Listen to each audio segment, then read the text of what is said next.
Good morning, ladies and gentlemen. We are about to start the session, but we are waiting for a few more guests to come in.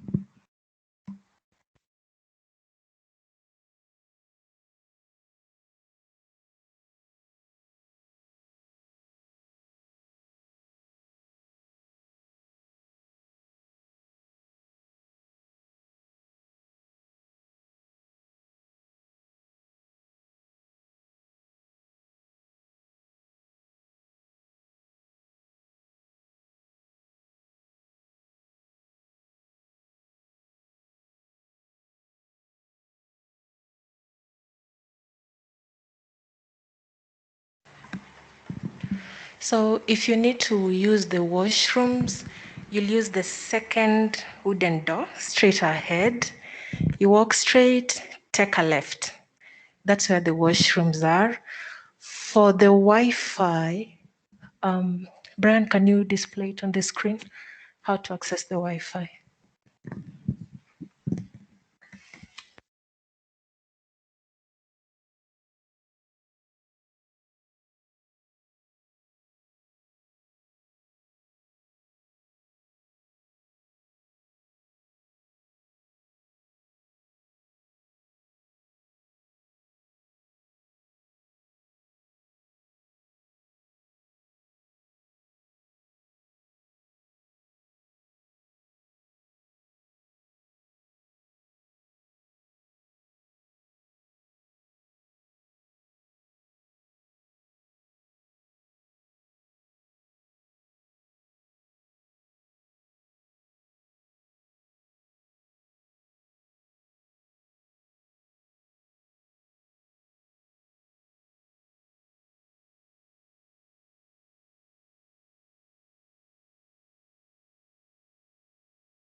Ladies and gentlemen, as you see on the displays, that's the Wi-Fi login criteria procedure. When you try to log on to Ole Sereni, it will direct you to a web page. Please select access code instead of residential access, and then use the word TeamCon as the password. Use the word TeamCon as the password. If you have any questions, please reach out to any of us. Thank you.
Good morning once again. So we will get started. Those who are on the way will catch up with us. So we'll start off with a word of prayer. Any volunteers? Or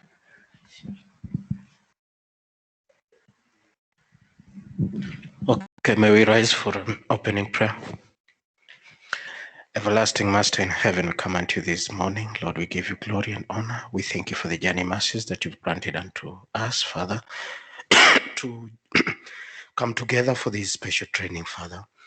We want to thank you for Team KURA Associates that have organized, and we pray that as they take us through the training, may you be with them, may you give them wisdom in their facilitation, oh Father, and even for the success of the of the overall project, Father. We want to remember our colleagues are still on the way, that you may guide them to arrive here safely. In Jesus' name I do pray and believe. Amen.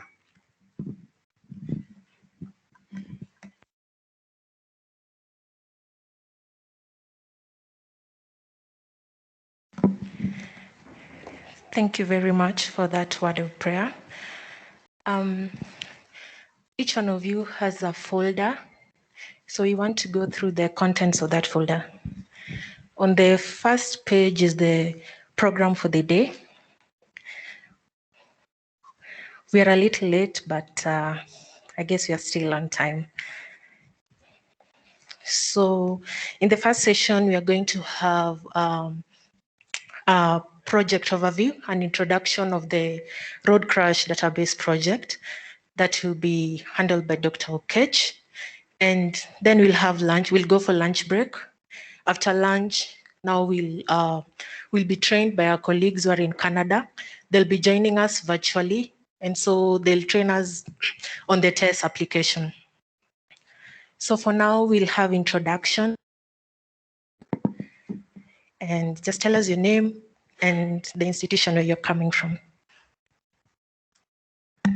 Good morning. I'm Ben Omondi from KURA, ITS officer.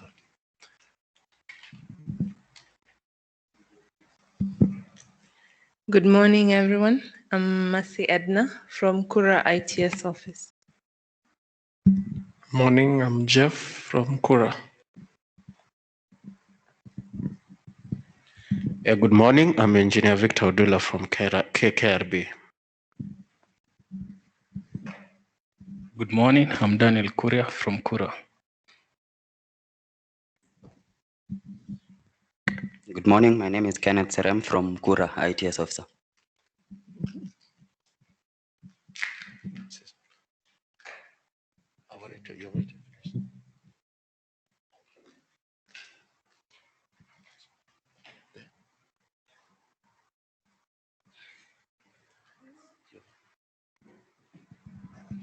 Good morning, I'm Mary Joy. I'm from Timcon Associates.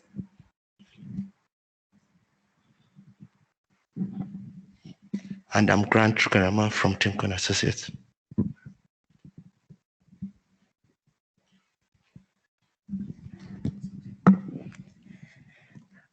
Myself, I'm Aska Mondi. I'm a transportation engineer with Timcon Associates.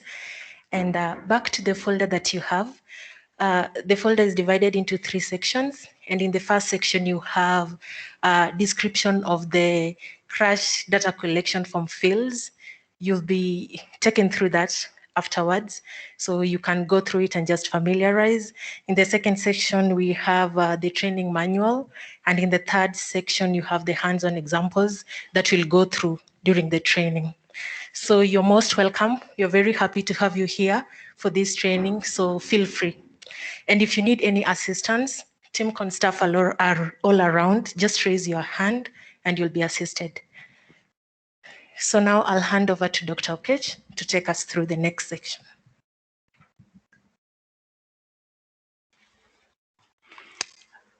Good morning, everybody. Let me extend my welcome to all of you. I know we're introducing ourselves. I'm not sure if there are others who have joined who are online that perhaps should also introduce themselves. Somebody on people online, is there? The link was shared.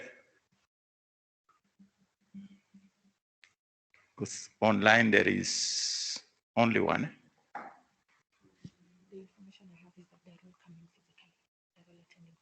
Nobody's going to join online. Yeah, but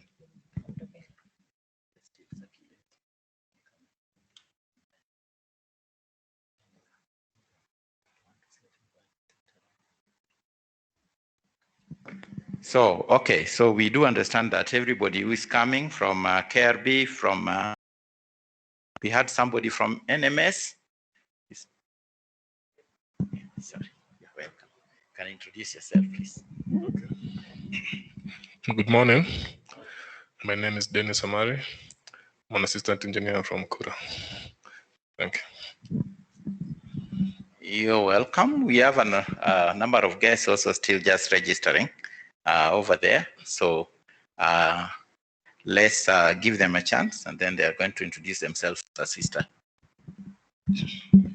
Morning. My name is Arthur Kasidi. I'm an assistant engineer from KURA.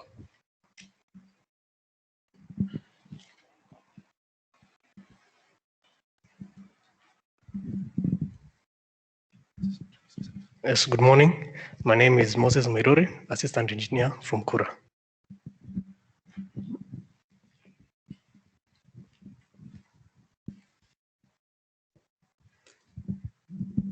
Morning. I'm Caroline Matara, assistant engineer also from KURA.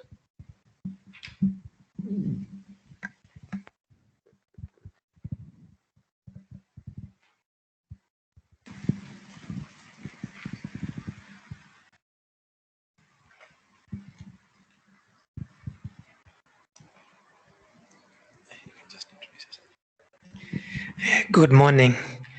I'm David Wambua, assistant engineer from KURA.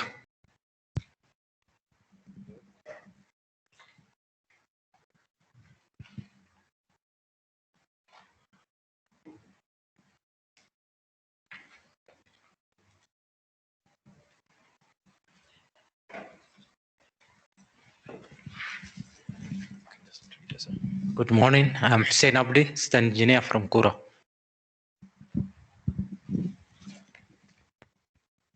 Thank you very much. Thank you very much, everybody. I think that we are going to start. And my name is Timothy Okech, engineer Timothy Okech. I'm the principal of TIMCON Associates, and I'm the project lead for this project. This is a very, very important project that we are doing with not just NTSA, but the road agencies. It's a multi-agency project that is very important for the country in terms of road safety. And so it is being led by KERRA and NTSA, but the road agencies, all the road agencies, KRB, KURA, KERRA not so much, are all involved. And the aim is to be able to come up with a system that is going to help in the overall objective is to be able to enhance road safety, make the roads safer. But there are some specific things that we also still do want to achieve, and those include improving our accident system, improving the data that we do get. The agencies also include the police, and the police are the ones who bring in the data. The data then goes to NTSA. As you know, NTSA is the lead agency in road safety, and they always disseminate that information. They tell us how many crashes have occurred. They tell us how many people have died in accidents and so on. And so this project is meant to just bring all the parties together, help them to work together, and with that help, then help improve the entire road safety, ensure that we have better data, more quality data, and then improve through that make the analysis also easier, and then improve the road safety experience. So thank you very much, engineer. You're very much welcome. We're just saying a few remarks as we start.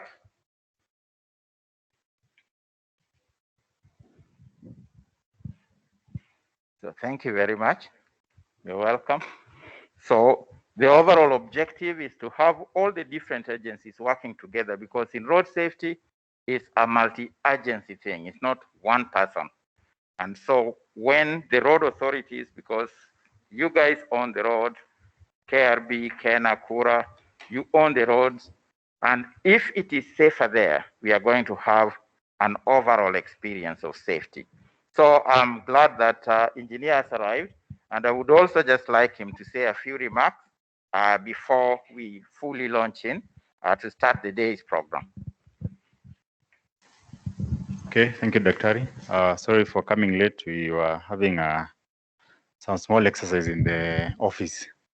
For those who do not know me, Engineer Mirin Koitalek is my name, from KURA.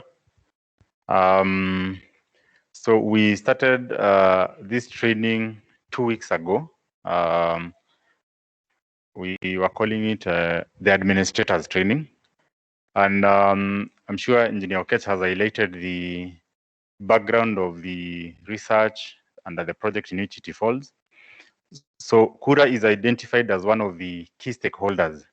We know that almost 60% of the accidents happen in urban roads, be they be fatalities or minor injuries of any sort. So they happen in urban roads.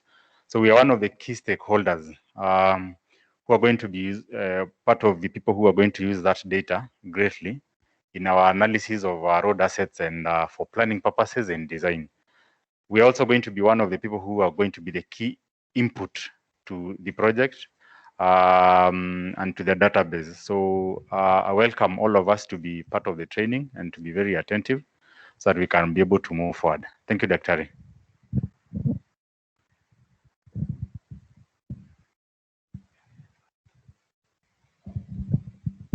All right. So in terms of the agenda for today, we were meant to start from 10 o'clock. We are just having the welcome remarks and introduction. I'm glad that everybody is coming in here and there is nobody online. That makes it slightly easier. So whenever you will be having any issues, and the TIMCON staff who are here will be able to help you. As I already mentioned, the general way that the program is going to go, but for the sake for those who came slightly later, yeah, we are doing the crash data needs and capture at this particular session. Then we will have a lunch break for 1 hour between 12 and 1. And then 1 o'clock sharp, we'll have our colleagues from Canada join us. Because of the time difference, they'll join us at that particular time. It's just be 6 o'clock from their station. And they will take us through the actual database and show us exactly how it works and how we can be able to get the data. Again, the project, if I may just mention, is intended to bring the police, NTSA, the road agencies, KURA, KERRA, all together to enhance road safety. The police, we know their role. The role of the police is always to go when an accident occurs. They take the primary data, and that data is eventually sent into NTSA. We access that data as engineers, whether from KERRA, from KURA, and we use it to analyze and to check how is the roadway performing. So we need reliable data. We need data that is complete. It's complete in terms of if there are 1,000 accidents, we have 1,000 accidents in the records. Not it's 1,000 have occurred, but we only have 200. The other thing is that it's complete in terms of information. We have all the information that is necessary to be able to and make us know what is happening and analyze, do the analysis appropriately. So This project, it was envisioned as a national project led by Kenya through the Sirari Corridor project. And NTSA and Kenya are like the main lead, but as I've mentioned, police, the other road agencies, including KURA and the KRB and the rest, are also part of it, including KWS, as well as the counties. So the project was awarded, it was competitive, and it was awarded to TIMCON and TES. And I'm just going to briefly tell you about who we are as TIMCON, as well as who TES is. So TIMCON was founded in 2011 in one is not shown. Yeah, it's founded in 2011 in Canada. Our main office is actually here in Nairobi. It's bigger than the one even over there, but it's focused in transportation engineering. We are heavy on transportation engineering, transportation planning, and modeling, and road safety. So matters to do with road safety, those are the things that we do specialize in, together with the transportation planning and engineering. So that is what we do. We specialize in modeling. If you have ever heard of modeling, those are some of the things that we've done. We've done quite several projects also, even for KURA. Our services include transportation operations. So we are able to do the analysis, whatever it is, to support design, or just to look at an overall area. And for that, we use microsimulation modeling. So we are able to see exactly what is taking place, how the traffic flows in the system and in the overall area. In road safety, this project falls our road safety. Under our road safety, we do the road safety audits, we make policies, strategies, and so on. We do human factors assessment. We do independent road safety audits and assessments and safety performance analysis. And some of those things, we are going to mention them a little bit as we go through this project. And finally, of course, the transportation planning generally that we have. A staff complement of about 17. Most of our staff have postgraduate studies, have progressed to postgraduate education. So we think that we do offer something which is very critical for the industry. In terms of our projects, we've done over 50 projects since our inception, and we have done essentially in all over the region, East Africa,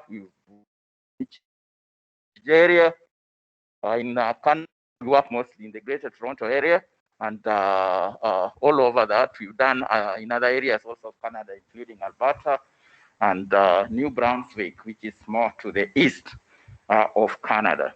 So that is essentially who we are, and we are so glad with TES.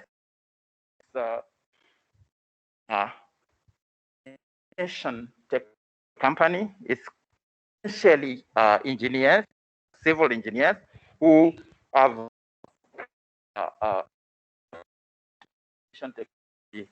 from 2004. Greg later met and started. They totally transportation is action and being able to over experience really is happening. A lot of things are being data driven. In fact, in North America, you can buy traffic data from guys like Google. You can actually get, because of the cell phones and so on, you can buy very reliable data. There is lots of companies which are coming up which is able just to get data because we have cell phones, and that is what goes into the traffic. So a lot of that is actually being generated online and so on. So we have quite some traffic engineering data companies that are coming up, and TES is one of them.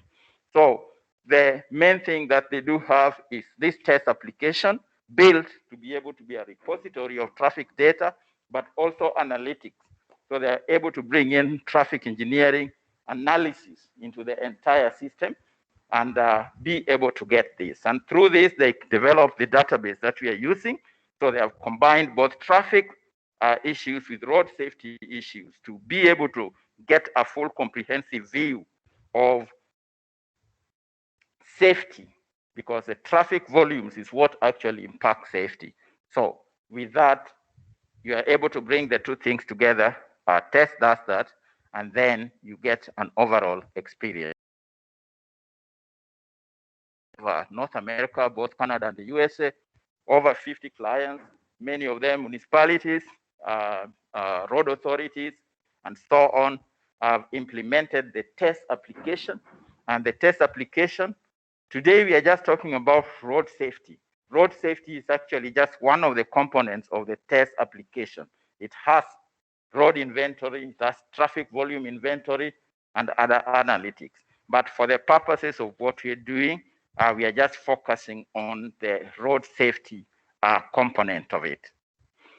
So that brings us then to the project overview, the project that we are doing.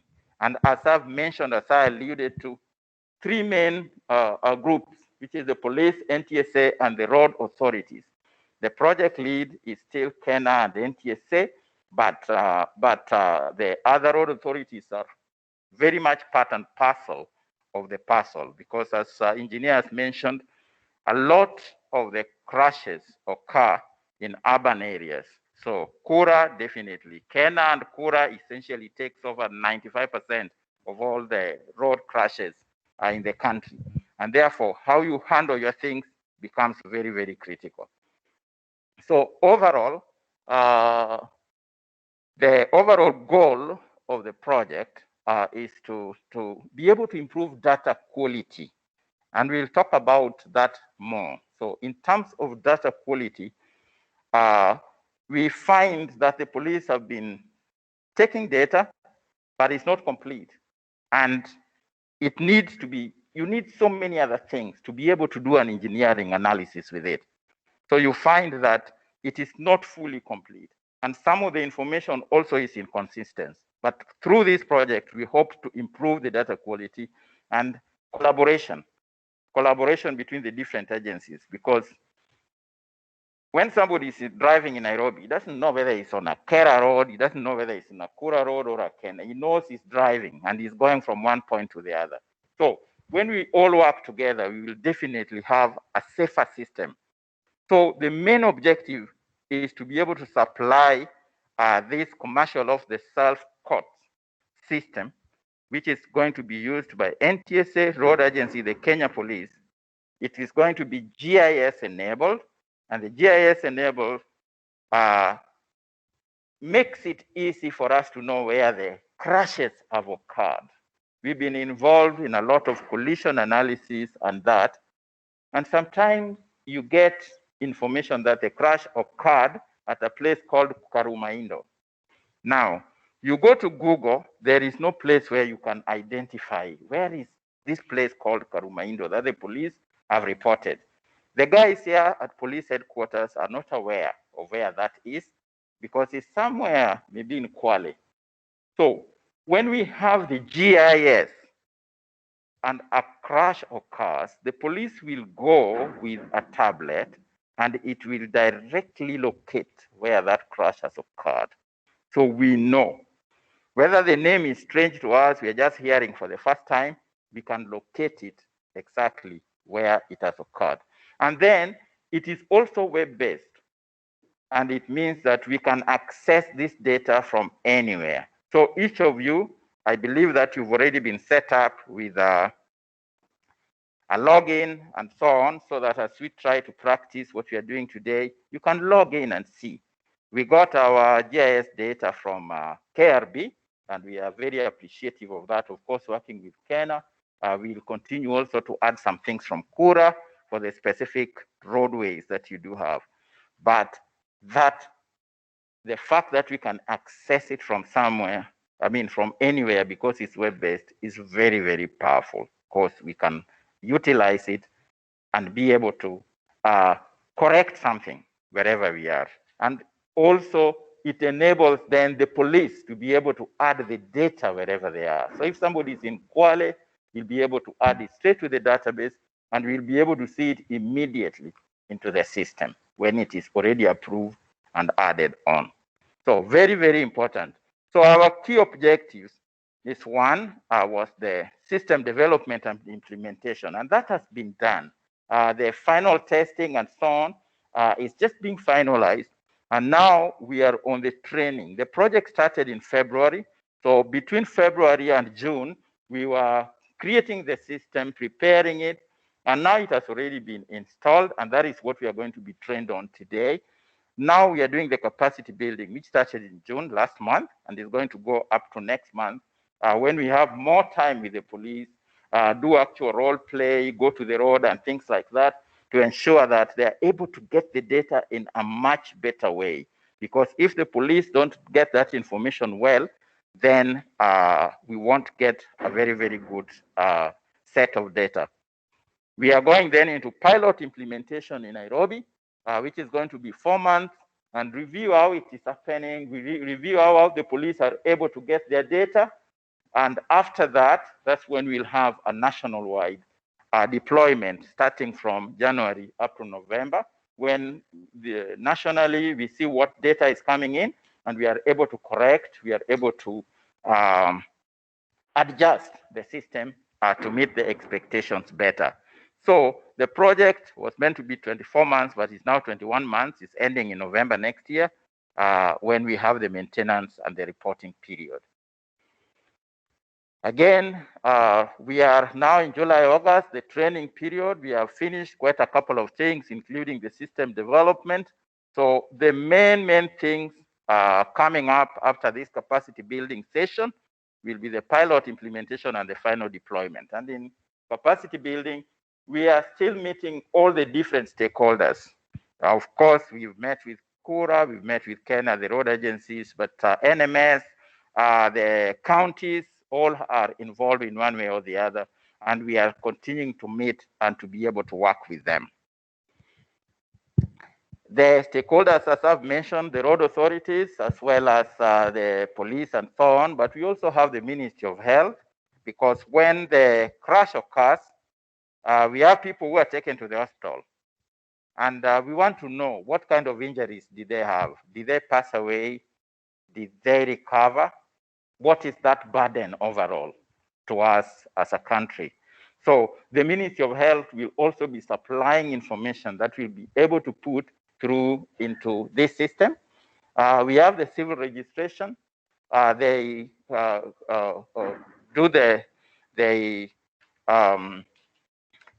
record all the deaths. And sometimes some road crashes, the police don't even go there, especially say the motorcycles, the border borders.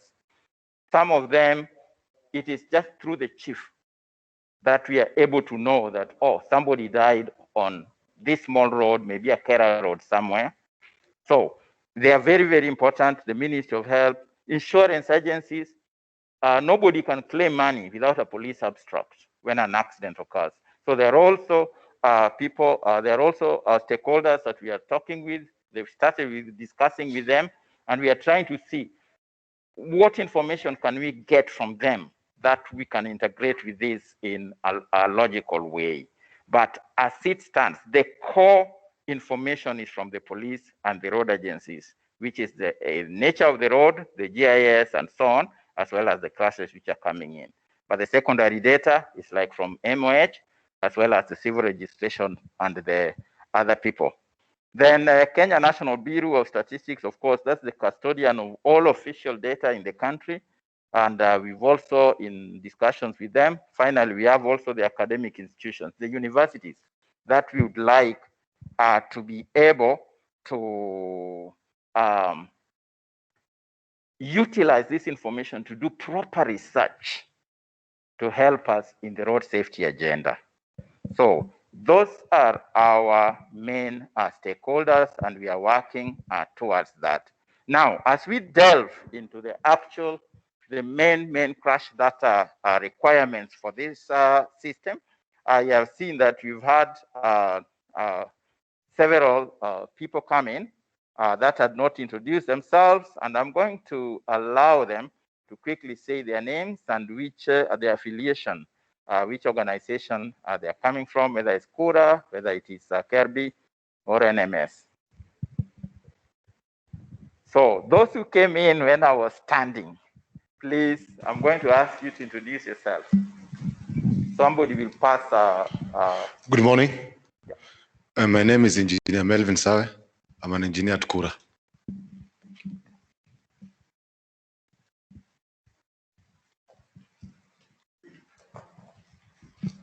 Good morning, all. My name is Joseph Wambugo. I'm Superintendent Roads from KURA.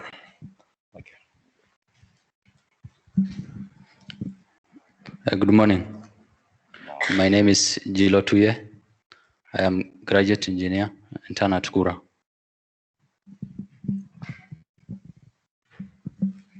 Good morning, Engineer Abdulaziz Ibrahim, Senior Engineer KURA. Good morning. My name is Mark Kakuya, graduate engineer, Kenya Road Sports Authority. Hello, good morning. My name is Salome Wabiele. I work with Kenya Rose Board. Okay, thank you very much. Thank you very much, everybody. You are very much welcome. Again, if I may just recap a little bit. So this morning, we will be handling the crash data requirements. Then in the afternoon, we will go now into the actual system. We requested that you come with laptops. Maybe that information didn't reach many at the correct time, but nevertheless, I will share the computers that we have in order to give you that actual experience of the database and what it's able to do. So we'll be doing that in the afternoon, and our colleagues from Canada will be joining us then online, and will take us through the actual database, how it works, how you can extract information that is important for you in the analysis of your road systems. So today we are just going, this morning we are going to talk about the data requirements. What are the data requirements for this crash database system? See, we are having a new guest coming in.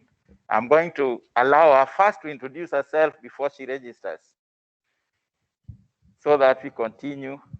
Can you give her to introduce herself so that we pick on and continue straight?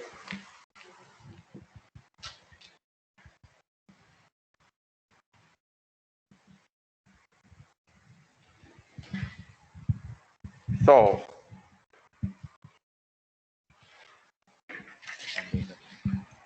we are talking of some fundamental questions that we would like even the data to be able to answer.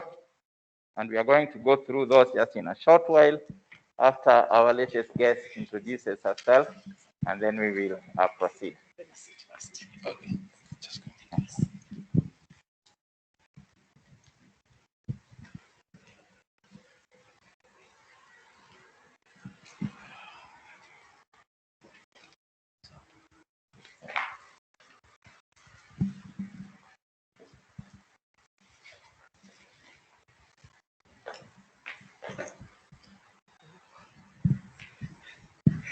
Good morning, everyone. My name is Catherine Muguria. I'm from KURA. Pleasure. You are very much welcome. So today we are talking about the data requirements for the database, because we have a web-based GIS-enabled database that the police is going to use the tablets, and when they are using these tablets, the information is sent directly onto this database. So what data do we really need to ensure that we have a good, enough information to do our safety analysis, crash analysis, and all the things that we do need in terms of safety engineering? So we need to know when the accident occurred. We need to know where it occurred, who was involved in it, and what happened. Did somebody get injured? Did somebody die as a result of that accident? What was the environmental conditions? And by the environmental, I mean the surrounding, you know. What was he seeing? What is happening around? What was the road like? You know, was it dark? Was it during the day? Things like that. That is like the environmental factors that were there. And how did the collision occur? So like what really happened so that this collision occurred? Because those are the questions that we need to be able to answer through the data that is being collected. As a result, we can have 4 groups of data, 4 groups of crash data. And the 4 groups will include crash-related variables, things that describe the actual accident. You know, the variables that, oh, it involved maybe a pedestrian or it involved 2 vehicles. So the things which are related just to that crash. Then we have road-related variables. How was the road? Was it a section? Was it a mid-block? Was it an interchange or an intersection? We need to be able to know that. That is the other group. Then the other group of data is the person-related, the people who are involved. Who are they? Were they the drivers? Was this a pedestrian? Was it a cyclist? Were there some passengers, maybe in a bus, when it occurred? And what happened to them? Did they get injured? Did they get maimed or whatever happened to them? So we have that person-related variable. And then eventually the vehicle-related variables. What was the vehicle type? Was it a big one? Was it a small one? Was it a car or a bus? And additional things that are important to us to be able to know what was in the vehicle. Now, when we get all this data, then we are able to utilize it. And we are going to go back into specific data that we may require. But we need to be able to utilize this data to come up with things, maybe to come up with policies, like we're involved in preparing a road safety strategy for KERRA 2018 to 2023, which is ending next year. We look at the trends on KERRA roads, and through that, we're able to come up with a policy, come up with a strategic vision that they need to provide and maintain safe road infrastructure for all road users. Almost the same thing as well for KURA, that your mandate, you need to be able to provide a safe road system. So come up with a time frame and come up with some targets. For example, for the KERRA one, the targets were to reduce fatal crashes by 25%, injury crashes by 25%, and all crashes by 15% by next year, because this thing was prepared in 2018. It was launched in 2018, 2019. So we need data to be able to see, are we on the right track? Are we moving in the right direction? Are we achieving some of those targets? We also need data for other things. We need data to be able to look at the trends that are going on. Yeah. So, for example, we need to be able to look at historical trends. We did a study a long period of time at Salga on the Nakuru Road. And you know that in 2018, some things were done there. And so what have been the impacts of that? We can create historical trends for the entire country. And when NTSA says that since they came in, there has been a change. Is that true?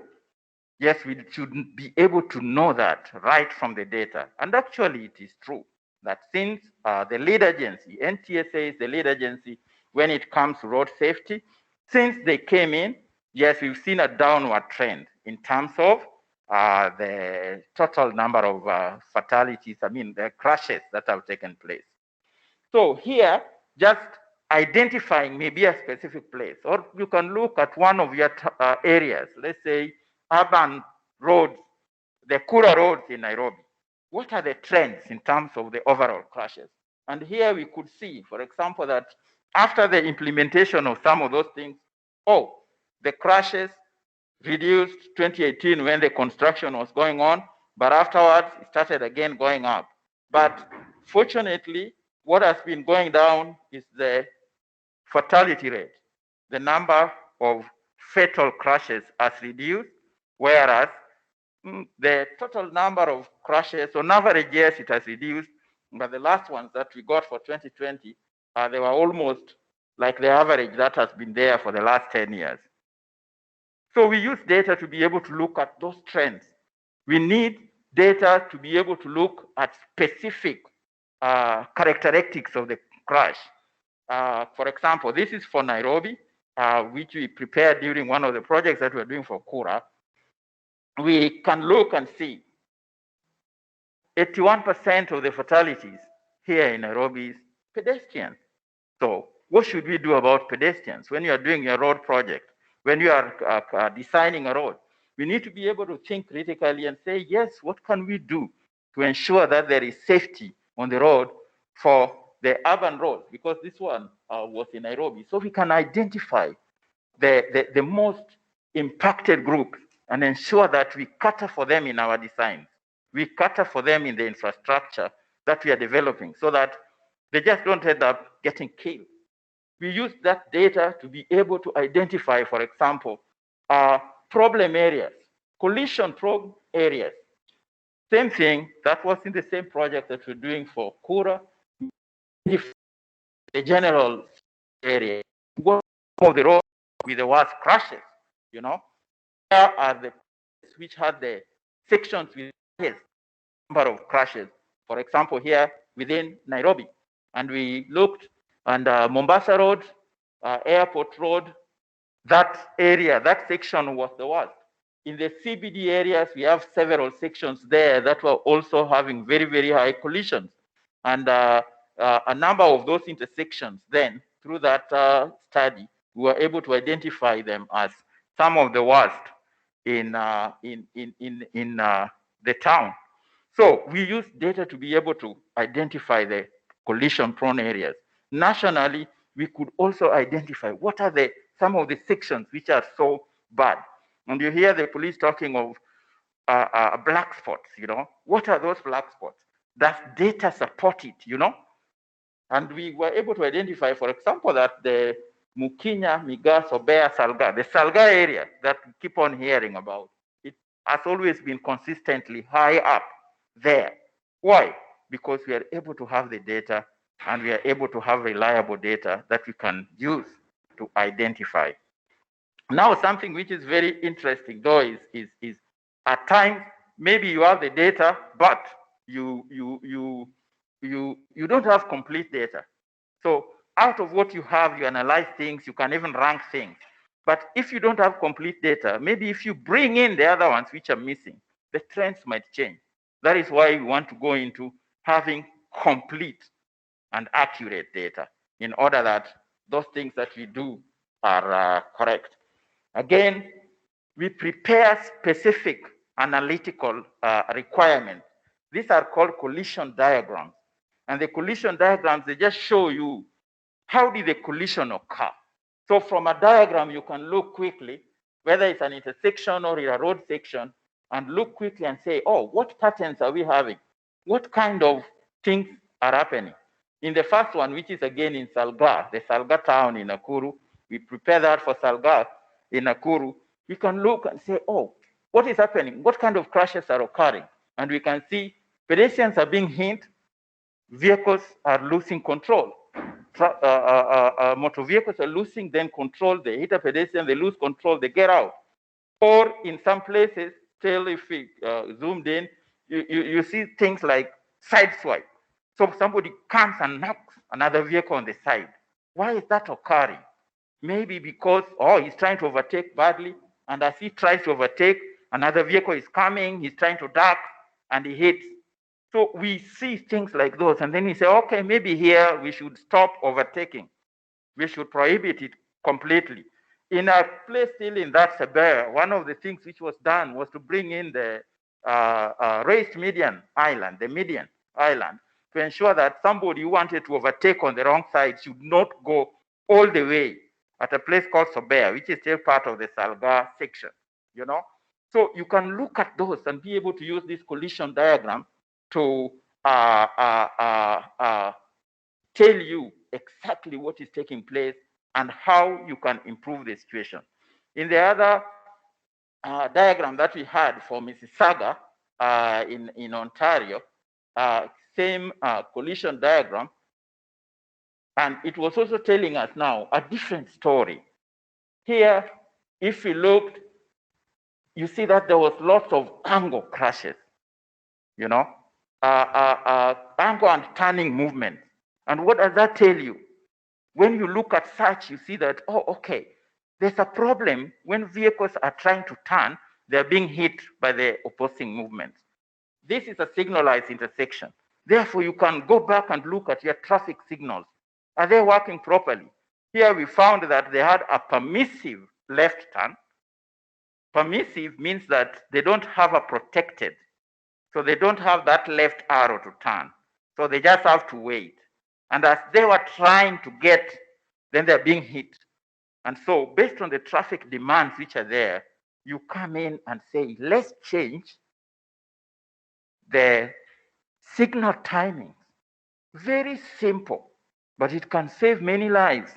Just changing the signal timings to ensure that we have a protected turn. So collision diagrams is very, very important for us in doing that. And we need reliable data. When we were doing this for Silga, we could not get sufficient data. We had to go to the ground itself and try to get additional information because what we were getting from the police headquarters was not sufficient. So we need sufficient information to be able to enable the engineers like you to do the analysis. So as part of this project, when we were starting, we started by looking and saying, what data do we need? We have already said the questions that we want to answer. So we came up by reviewing the best practices internationally, reviewing what, for example, the African Union recommends, reviewing a lot of the manuals which are being used by countries like America and so on. So we came with three categories of data that we thought would be very, very useful. Include the core data that had to be there. And these have already been implemented in the tablet solution, in the mobile solution. So when the police will be collecting this data, actually they'll be collecting all those core data. Then we have what is called expanded data that enables us to describe things in a little bit more detail and then to be able to utilize it to make the specific area safer. And then integration data. The integration data, those ones include like traffic control, the vehicle make, things like that. Some things that we can use to integrate with other systems or compare. For example, now, NTSA has teams. And in that teams, they have some data. For example, of the driver data, they have the data for the vehicles and so on. And by connecting this new database that we have, having some form of integration, we can quickly generate information or clean it out that, oh, this may have not been the same.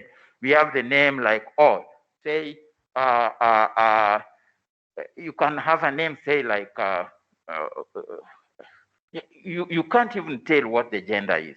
But if you have, for example, the driver's license, you can quickly confirm it from NTSA database that, oh, okay, this driver that we are talking about, registration so and so, is actually a male. And these are the other details, which we may not have been able to get. Or you go to a crash place, you find just the driver's license, but the person has perished. If you got that with just some of those numbers, you can get additional information. So some of that things help us to be able to integrate the information. So what does our system look like? So the system that is being implemented, it comprises first the tablets. And the tablets, I believe they are here, some are here, that are being distributed to the police.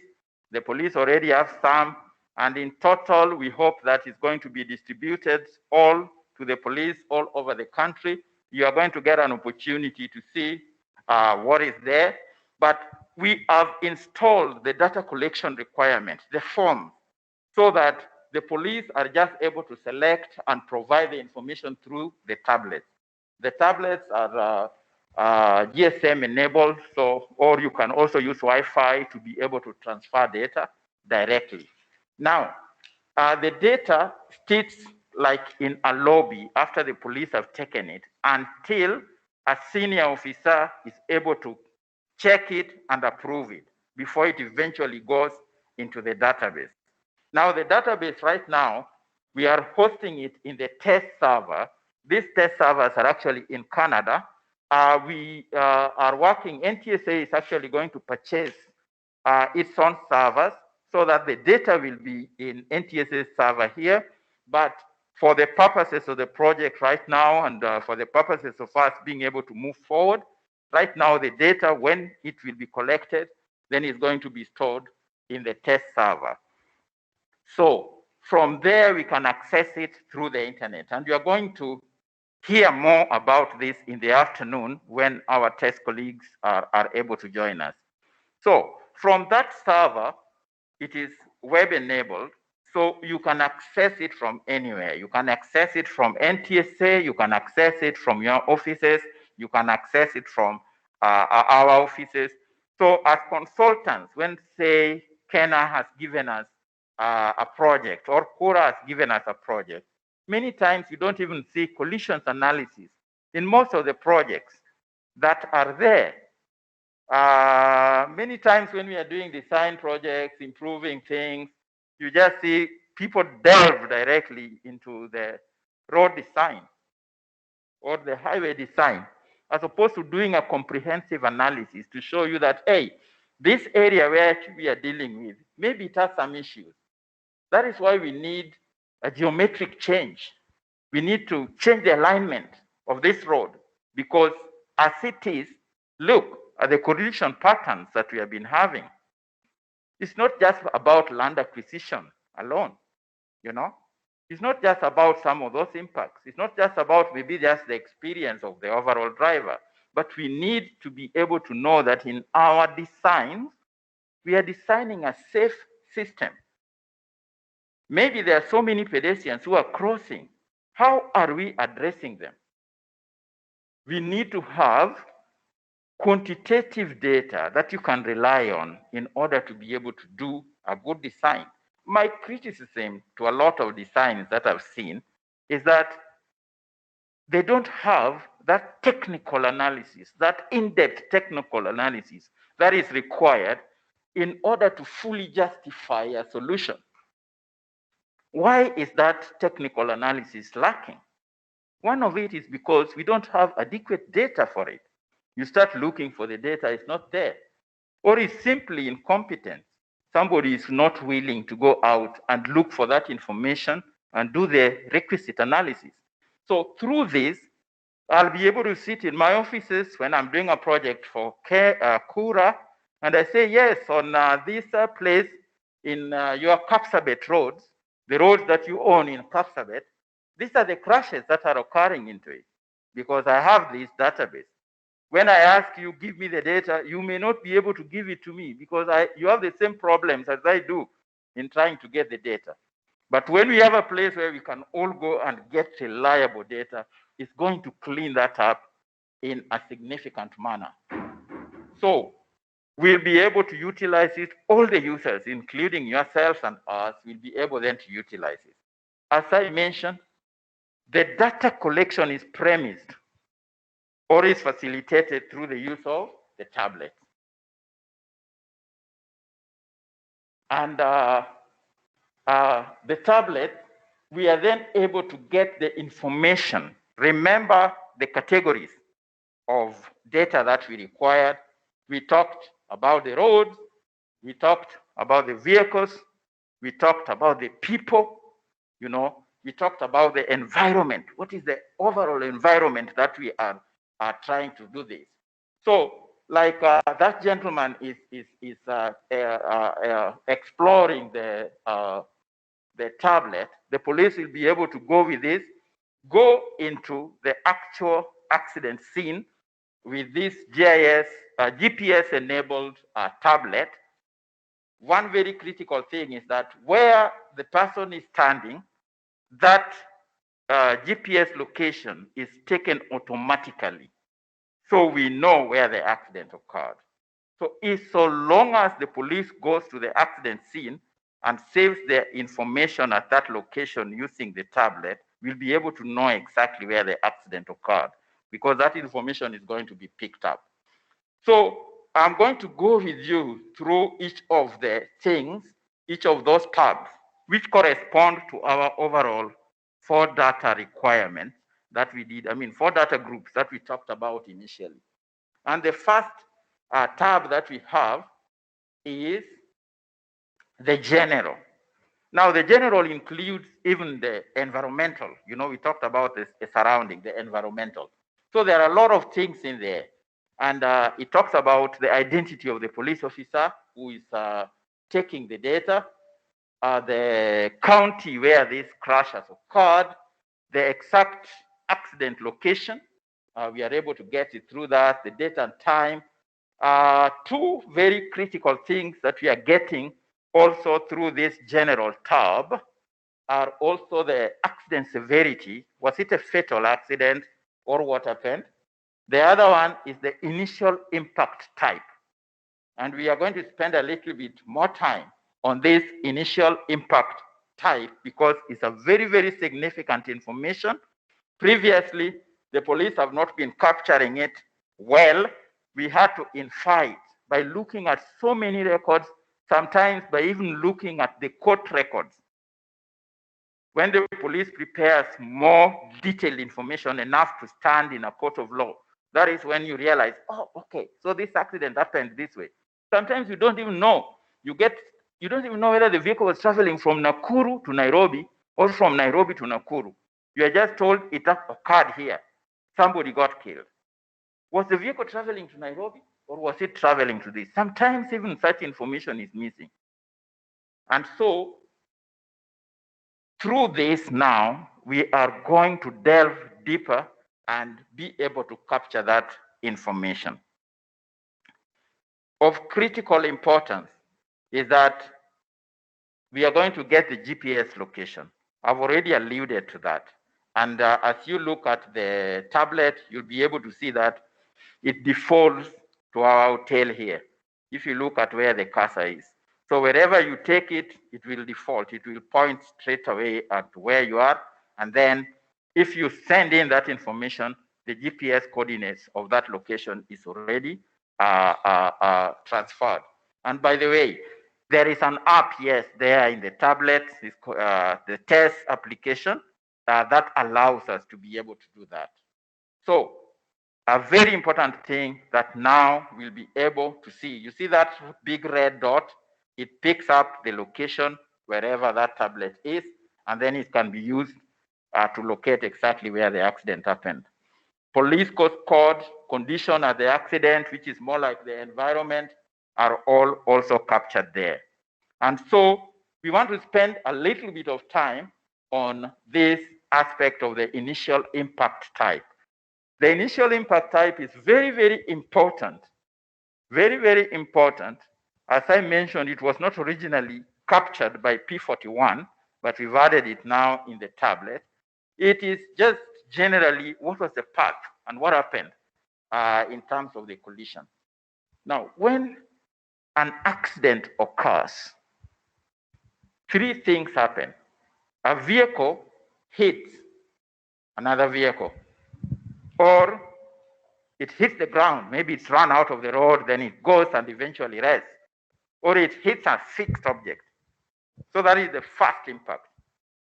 For the people who are in it, the driver and so on, or the passengers, they are then likely to have the second impact, which is their bodies hit the vehicle, the inside of the vehicle.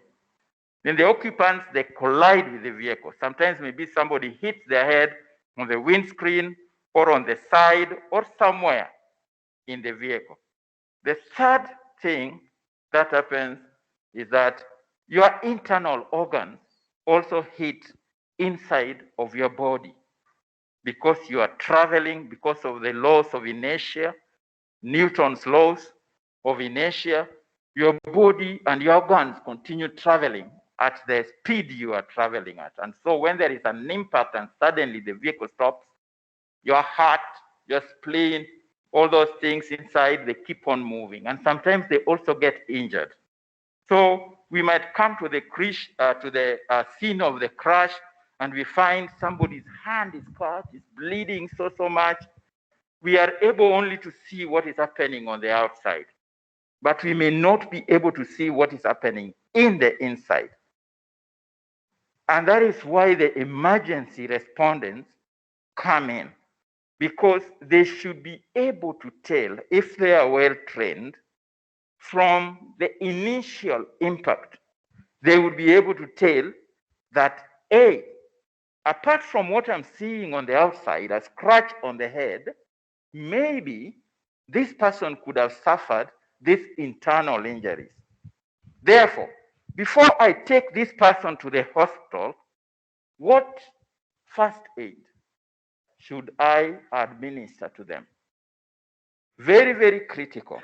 And so, if the training is comprehensive, if the training is good enough for our emergency responders, I see lots of vehicles running up and down, maybe carrying someone from the hospital, going somewhere. But I'm imagining those who come to accident scenes. I trust they are well trained, because if they are, they would be able, they are not God, so they cannot say it with 100% certainty, but they would be able to predict that maybe we could have this kind of injury that we can try to administer first aid as we rush to take this person to the hospital. And it is becoming more and more critical. I was giving the example yesterday of some emergency respondents that were sued and taken to court and actually found guilty for negligence in that they did not administer enough emergency response, what was expected of them as per their training, leading to the death of someone. So they should be well trained to see it from the initial impact. Very, very critical information. So what are some of the types of the initial impacts that we can have? The first one on our list is the pedestrian. There can be an argument whether that is an initial impact or what, but we need to be able to know, because even the first respondents, they need to know a pedestrian has been hit. A pedestrian is essentially unprotected. In a vehicle, you have the seat belt, you also have the cavity of the vehicle, which is designed to be able to really protect the inhabitants of the vehicle. For example, if you have a crash, you do not want the shell where the passengers and the drivers are to crash. In the old design of vehicles, that is when it used to happen. But with the new designs of vehicle, that shell is made to be protective enough so that even when the crash occurs, it doesn't fully collapse. Sometimes you can go and find a vehicle is upside down, but nevertheless, the people in it, the thing has not crashed until it's totally gone, like a piece of paper, because that would just mean fatality. So that has gone into the design of vehicles. For example, like Volvo, they say no one should die in a Volvo, even when a crash occurs. So in the next designs of Volvo vehicles, it will be like towards zero. No one should die in a Volvo vehicle. So the design brings in all these safety elements. So for a pedestrian, there's no protection. He's fully there. He hits his head on the road. The vehicle also hits him. So an emergency respondent should be able to know, oh, this person is totally vulnerable. I better rush there first. These are some of the things which I can do. So number one on our list is always pedestrians.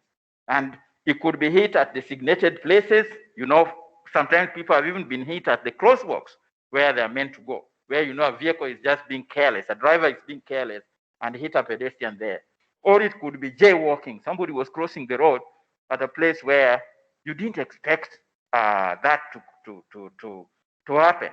I once, about 10, 15 years ago, I hit a kid This kid was walking with the mom. The mom was holding the hand, and they were walking beside the road, just near KNH. And so I'm driving maybe at 40 or 50, not even fast. Suddenly, this kid just left the mom's hand and jumped onto the road. Unexpected. So things which happen, sometimes they happen unexpectedly. So if somebody is jaywalking, you might not expect that somebody is suddenly going to jump onto the road in front of you. And so even when the police is assigning blame, he has to consider things like that. Was this pedestrian jaywalking, or was he walking at a designated area? Or how far away from a designated area was he walking? Then we have the angle collisions. The angle collisions, the ones that I was talking about in terms of the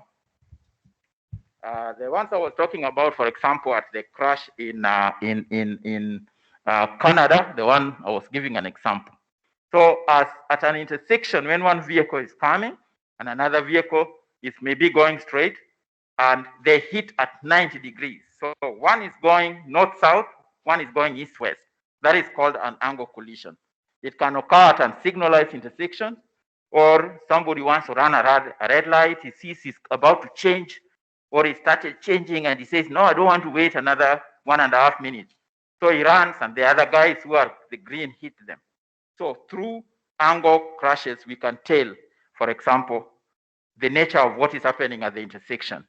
Rear end, people are traveling in the same direction and they hit one another. Could be at an intersection. It could even be at a speed hump. And so we have also to consider, especially on the highways, where we put our speed humps and whether we have enough warning for them. Because somebody could just be coming, he didn't expect a speed hump. You have several vehicles moving together, and the lead vehicle suddenly stops or reduces their speed drastically. You are unable to do that, and so you hit. So that is the rear end. Very, very clear to us.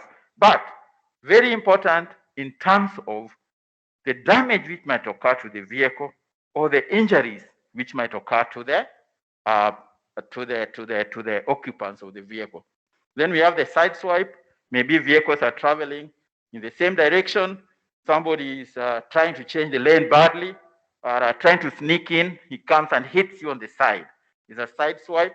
They are sometimes, most of the time, is when they are traveling in the same direction. Sometimes it happens also when they are driving in different direction. Then we have the head-on, which is the approaching. And a head-on is the vehicles have just hit one another right head-on. They are traveling in opposite direction. This is the most dangerous, apart from the pedestrian, is the most dangerous because maybe a vehicle is traveling on the wrong lane. He wants to commit suicide. Many people have done that, especially in the West. Or he's overtaking on a two-lane road where he should not overtake. The sight distance is not sufficient for him. He can't see what is happening around the corner, but he's a macho guy. He just wants to try his luck, and on something comes, bang. A lot of our terrible crashes are head-on. You will always hear the police saying, oh, this guy was trying to overtake at a bend, and the other person hit him head-on. Head-on is most dangerous because of what is called speed differential. What hurts or what causes injury a lot is that speed differential. At what speed were you traveling? And after the impact, you are at zero. So for head-on, you will come to zero, but you are traveling maybe at 80 kilometers per hour. You hit the matatu traveling at 100. So you have 80 coming from this direction and 100 coming from the other direction. And you hit, and both of you go to zero. The speed differential is 180 because you've used the other vehicle to actually stop the one which is going at 100 kilometers per hour. When we go back to the rear end, the rear end, you could be traveling at 100, somebody is traveling at 80. Something happens, and then your vehicle goes and hits the person, you know, and then you slowly, eventually stop. But the speed differential for a rear end is not as high as a head-on. And that is why many fatalities, many serious injuries occur when we do have the head-on crash. We talked about the turning movement, which is also like the angle, closely related to the angle, but this one is now when a vehicle is turning, also poor signal timings and so on. Or the other ones that we can also have are single motor vehicle crashes where a vehicle flies off the road or runs off the road and it rolls over. And that one can occur when there is loss of control, maybe due to inappropriate speed at a curve and so on. But something we should also always remember is that when a vehicle is driving fast, because of the laws of dynamics, if you know the aerofoil theory, which makes planes fly, you know, it is a difference in the pressures between the lower side of the wing and the upper side of the wing. Same thing in birds and so on. If you look at the wings, the way God designed them in the birds, it is in such a way that the flow of air on the upper side will be faster than the flow of air at the bottom. And because of that, there is a differential pressure and it pushes the thing up. A vehicle actually, when it's traveling, also has that differential pressure because you have the lower side, which is rough and so on. The upper side is a little bit smoother, you know, the way now it's made, especially with the new vehicles and so on. So the airflow is likely to be faster than down. And when the airflow is faster, the pressure is lower.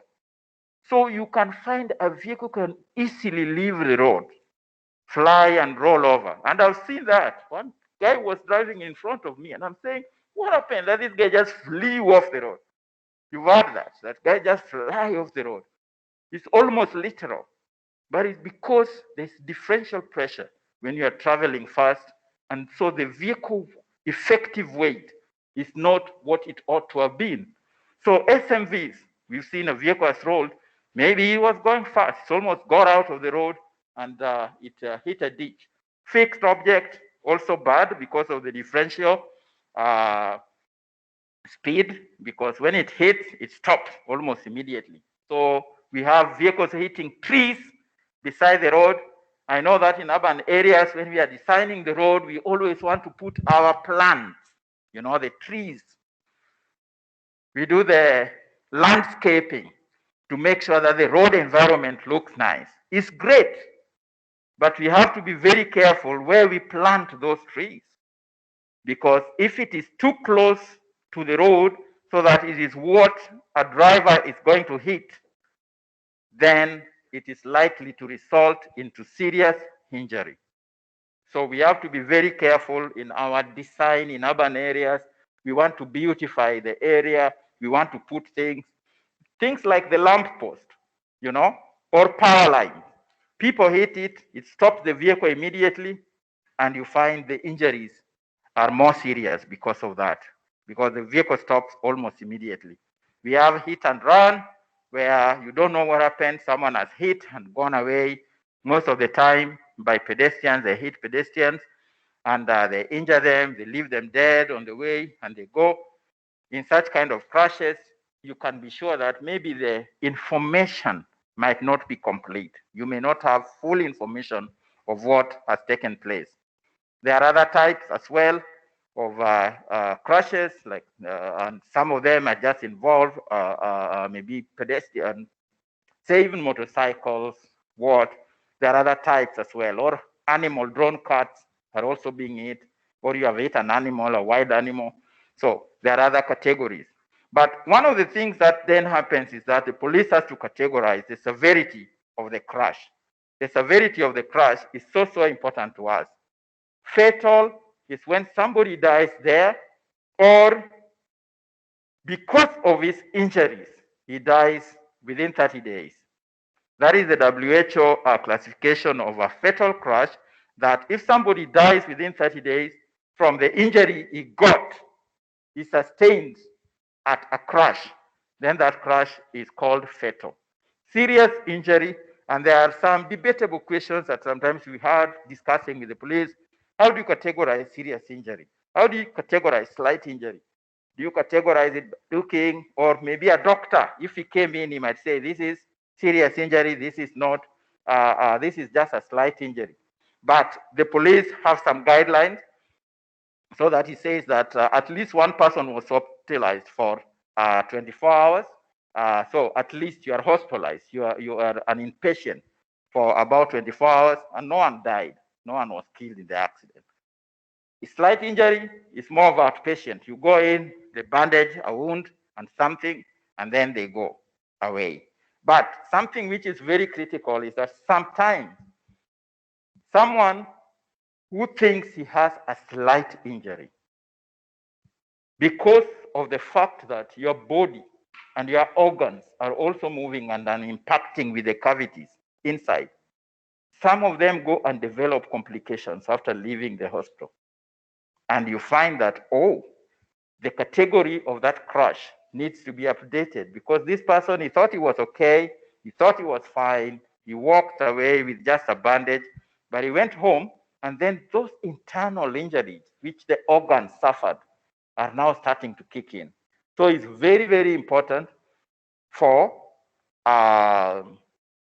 trained emergency respondents to be able to come to a site and assess.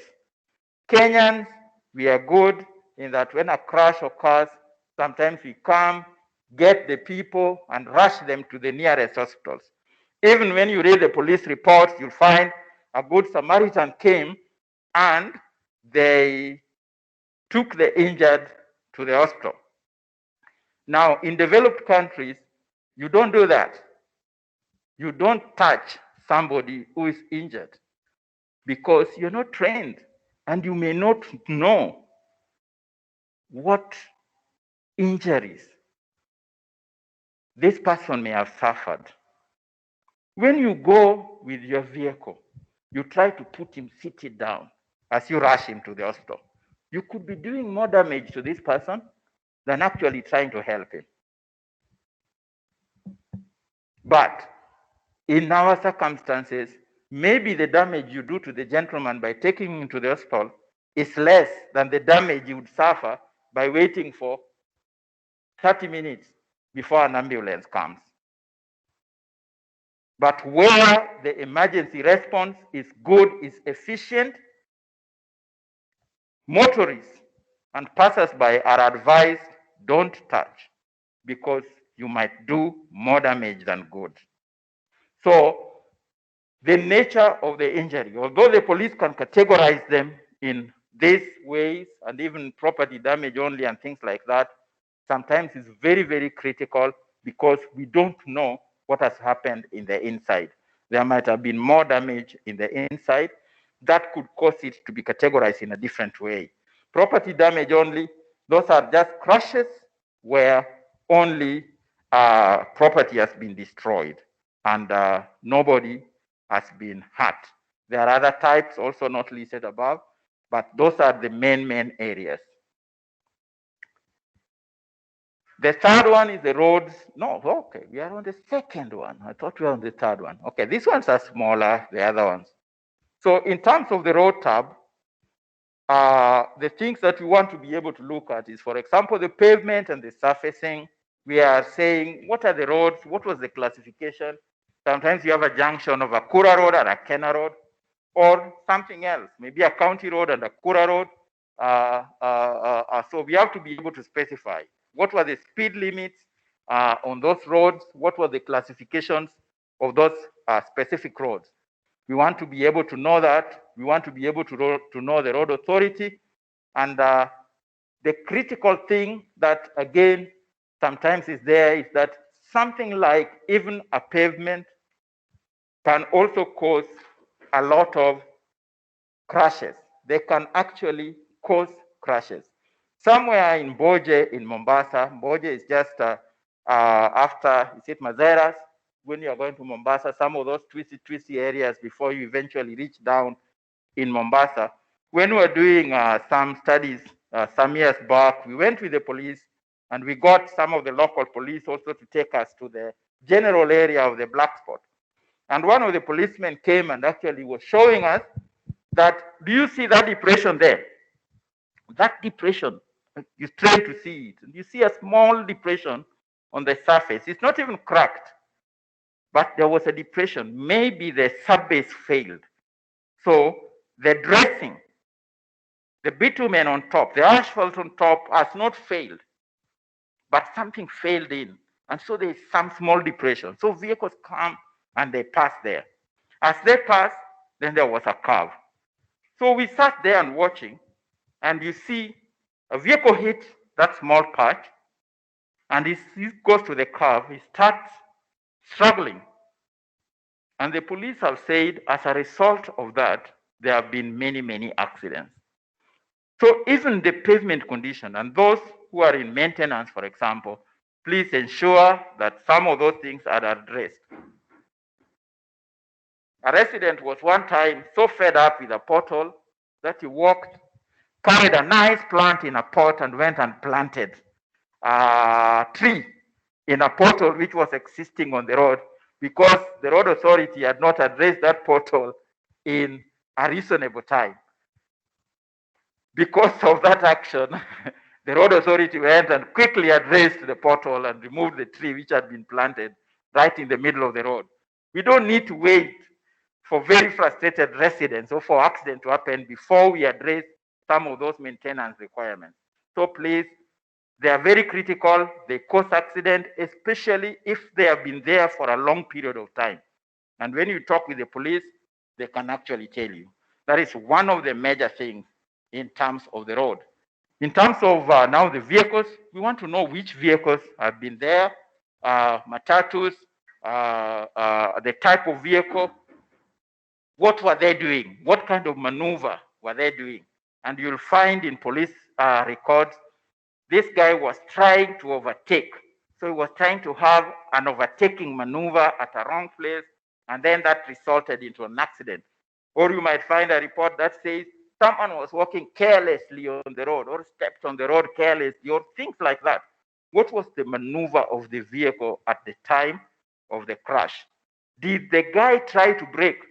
That is why you'll always find the police trying to look for their skid marks. Did this guy try to brake? I saw a charge sheet one time where the police were saying, this guy was definitely, he must have been drunk, because when we went in there, we did not even see any skid marks. If he tried to brake in order to avoid this crash, which ended killing somebody, we should have seen some skid marks, because this person was actually trying to brake. So we want to look at all those surroundings. What is there on the road? Is it that, what was the maneuver of this person? Was he braking? Was he trying to swerve to avoid something? And then the accident happened. All those are categorized in that field of vehicles. Another aspect is, for example, with the matatus. This is very important to NTSA, categorizing the various PSV circles, because it's used as a license requirement. You've had cases of, they say, oh, this circle has been involved in so many crashes. Maybe their drivers are not well trained, therefore we are pulling their license out. So that is something which is very critical for NTSA. Of course, it was not there previously in the form P41 that the police were using to collect the data, but it's something which is very critical, and they use it to be able to give licensure and to control as a means of actually providing some guidance on the behavior of drivers. So those are the things, critical things, which are in the vehicle tabs. The type of vehicles, we largely try to follow the MTO classification, the way the vehicles are categorized: saloon, four-wheel drive, trucks, articulated trucks, maybe with semi-trailers and so on and so forth.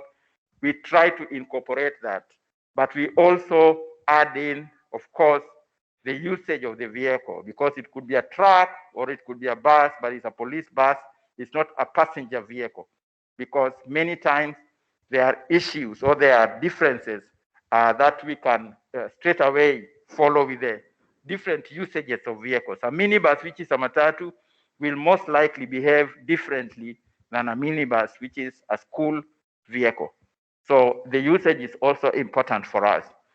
This is just a summary of each of those categories, and we do have all the different types of categories, including bicycles, tuk-tuk, which the police can say was involved in the crash. Moving forward, we go now to the people's tabs. And in the people's tabs, we want to look at the class of the person, whether they were like the driver, were they the passenger, the pillion passenger, that is the passenger on a motorbike, you know.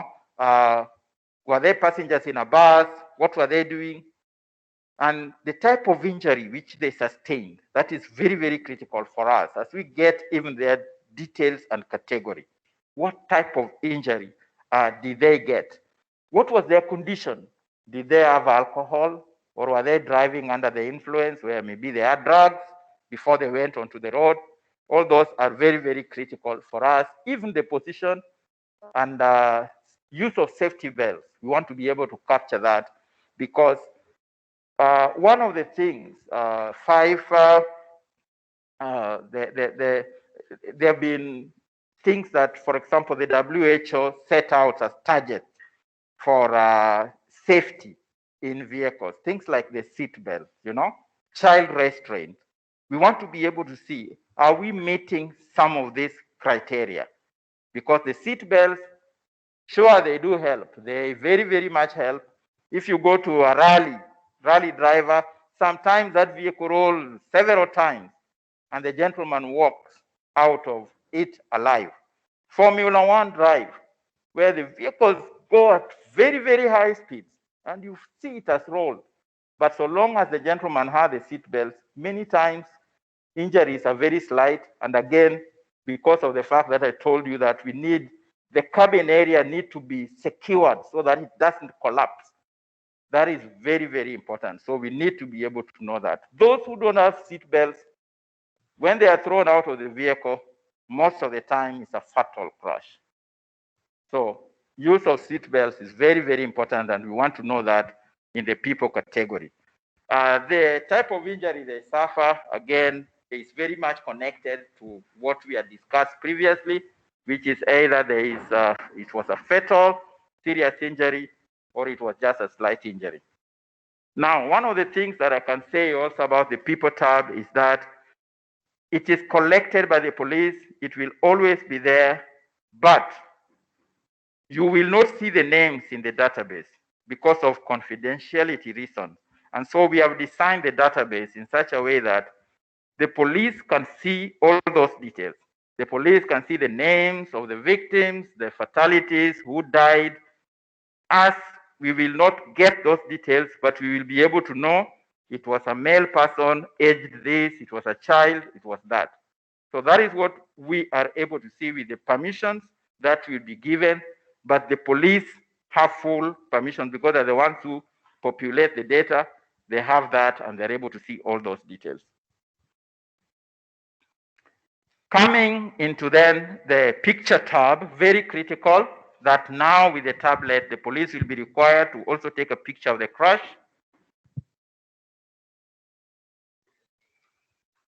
A quick one, because we want to do all the questions together as we are going in. Yeah, go ahead.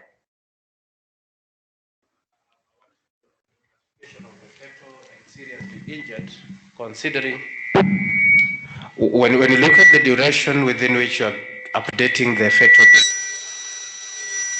then is that linkage? Maybe you can even defer the question later, but I wanted to understand the linkage in when you're capturing the primary data and when you're updating to capture, say, death within 30 days, the linkage between what the police collect and the data that probably would be from the hospitals for somebody who is hospitalized, so that is updated from the primary data.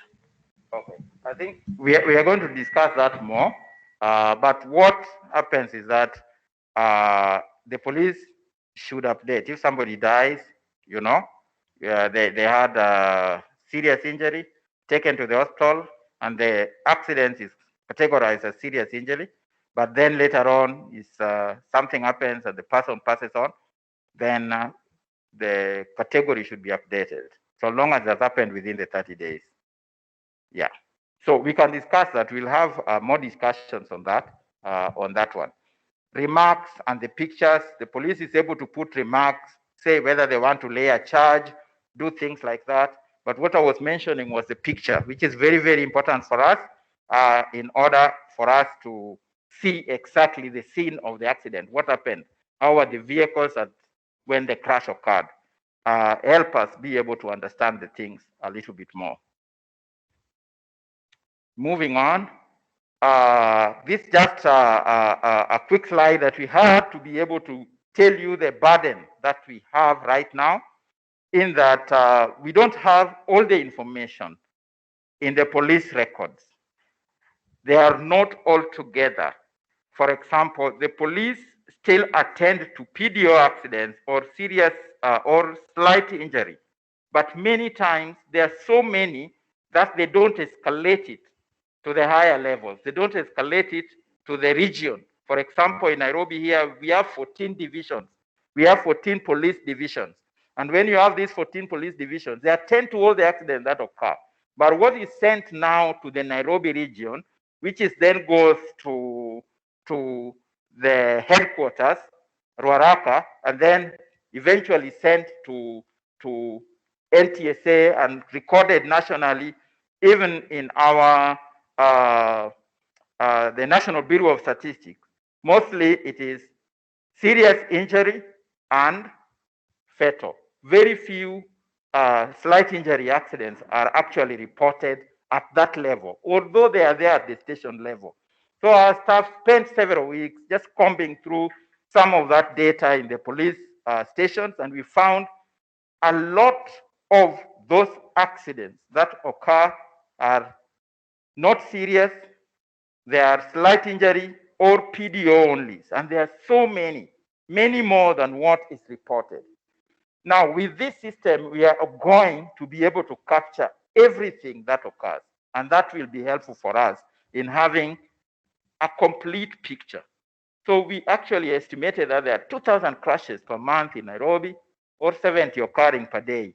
And at the busiest, which is Embakasi, as well as the Central Police, the CBD areas and Kamukunji areas, there could be up to 10 crashes being reported by the police every day.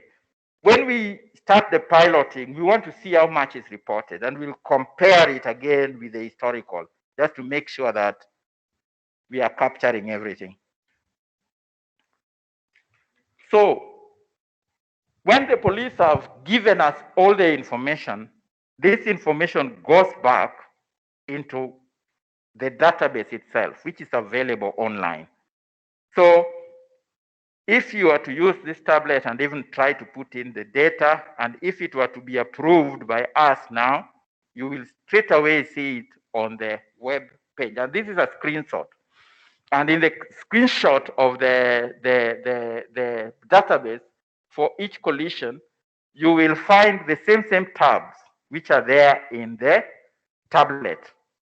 So they will be the same ones, and you can also go in there and change the things. So it's okay. You have just zoomed in, or is just okay.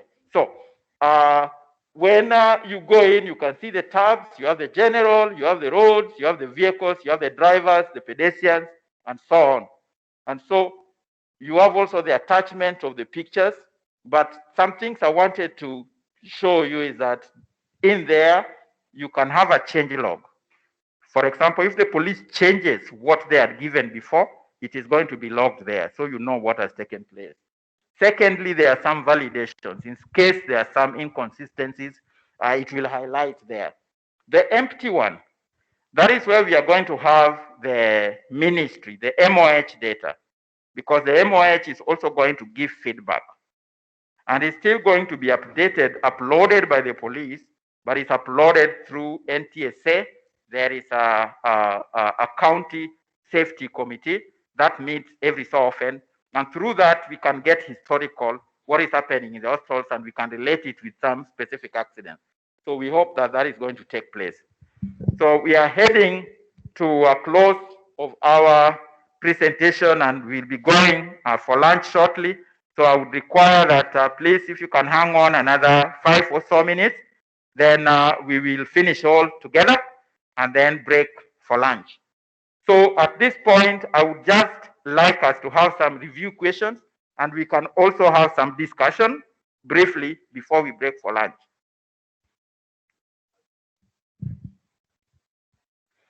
So some review questions, and then we can have also some questions from the audience before we break for lunch. So one of the first ones, the first question is, name the main groups of crash data. What were the groups of the crash data? And I've been talking so much, maybe Oscar and Brian, you can help us through this, the questions that we do have, and I'll come in also to be able to help. Name one of the groups of the crash data. Who can? Who wants to give it a try?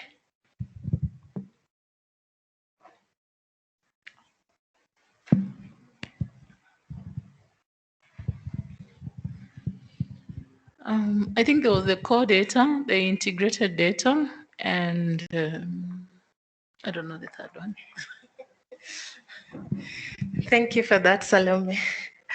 Anybody else who wants to give it a try? The main groups of crash data.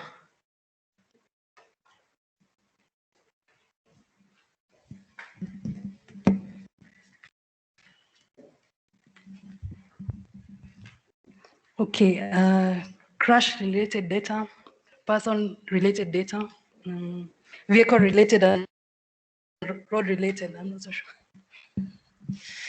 You're both correct. So don't shy away from trying. Any other trial?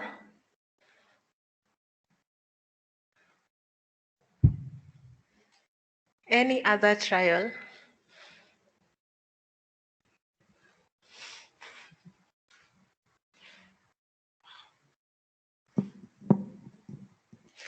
Okay.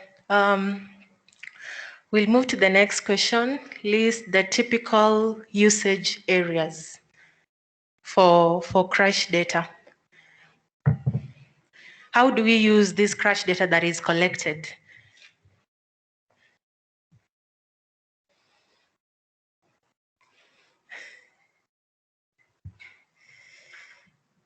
Any response?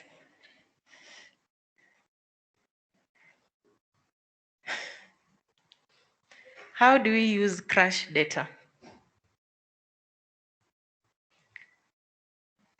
Okay, why do we collect crash data? Let's start there. Okay, I would say for insurance companies, it's necessary when they want to compensate the victims.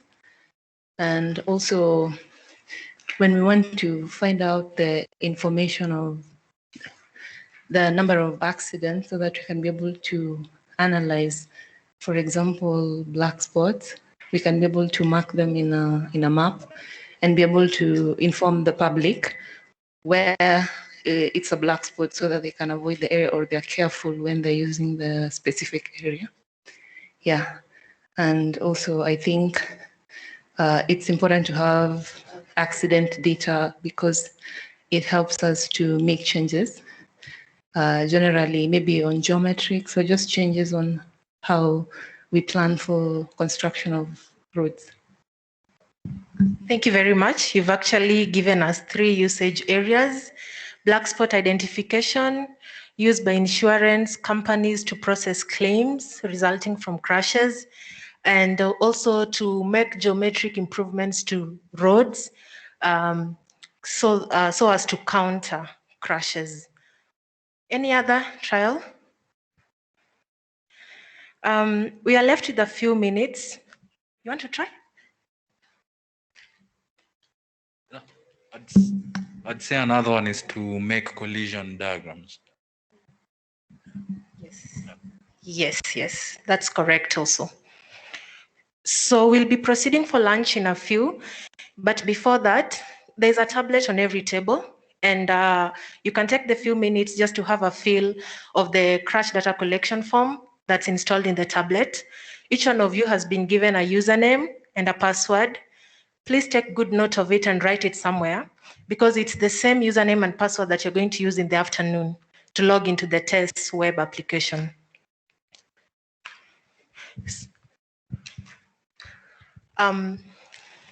As you do that, we'll go to the next question. If a patient who was injured in serious injury accident dies of his injuries after 4 weeks, what should the police do?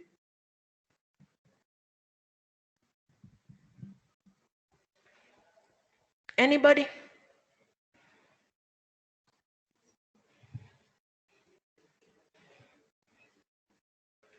You remember the definition for serious injury?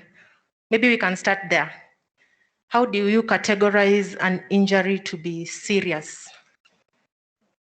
Who remembers anything?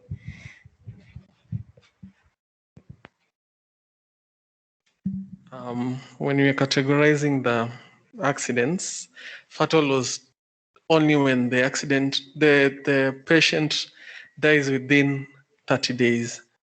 So if the accident, the patient dies of his injuries after 4 weeks, I don't think we will categorize that as serious injury. So what do you do in that case? What should be done? Remember you have, let me help you, you have slight injuries, you have fatal. So he was initially recorded to be seriously injured, but now he has died. So it means, what should happen? Probably not. Yes. Somebody to help? I think you update the fatalities record. Yes, you're correct. The police should update that record from serious injury to fatality.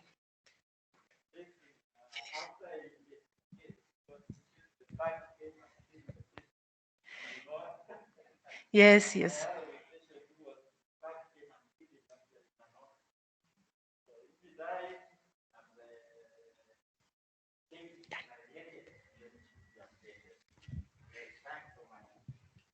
Okay, thank you very much for the responses. Has everybody been able to log in? You can log into the tablet and go through the fields that Dr. Okech was explaining. So just want to remind us that you can also be able to download the test application on your phones, because the tablets may not be. If you want to get a feel of the tablet, you can also just be able to download it on your phone and log in with your credentials, just in case you are not able to access a tablet.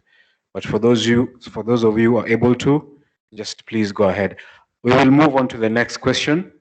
Why is initial impact information so important to first responders? Why is initial impact information important to first responders? This is a very simple one. Someone on the floor? Why is initial impact information important to emergency responders? You know, if you don't answer, you won't go for lunch.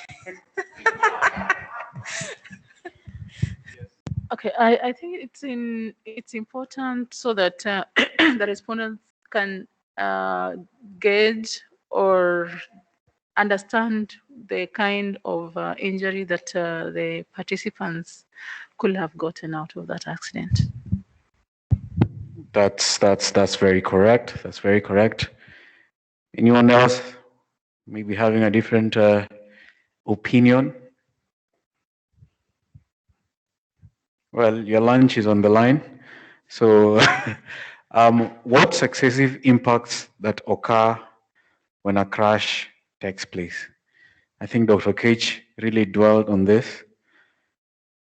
He really dwelt on this, spent some time on this, what successive impacts that occur when a crash takes place. You can also just settle on your body for first. What happens when a crash takes place? Collision. Anyone? Feel free to try. Please. So far, nobody has given a wrong answer.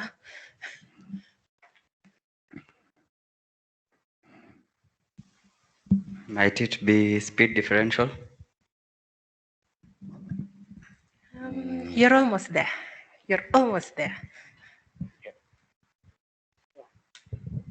Okay, you can go ahead. Okay, would it be first the impact with the vehicle, the impact with the inside of the vehicle, and the movement of the internal organs? Yes, yes, that's very correct.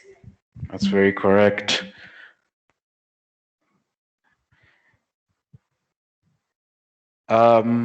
Identify the initial impact below and state under what circumstances it could occur. I'm sure we can all see the pictures on the display.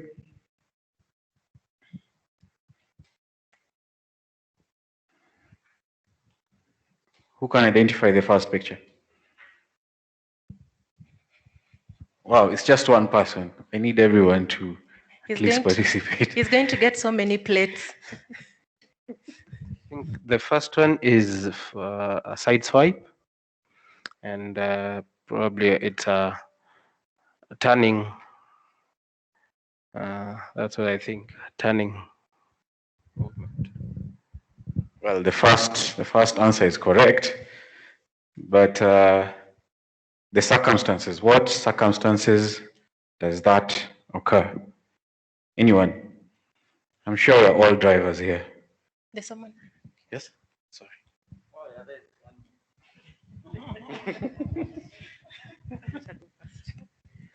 I think the first one is as a cause of maybe a wrong overtaking or judgment. The second one is, the first one. The second one could be, these are vehicles moving in the same direction. It could be mismatched judgment of the race. Yes, both responses are right. Yeah, that's good. Anyone else? Wanted to try. Okay. In some instances, there might be a motorbike guy you didn't see. So when he comes close, you have to move, and then you end up doing the side swap.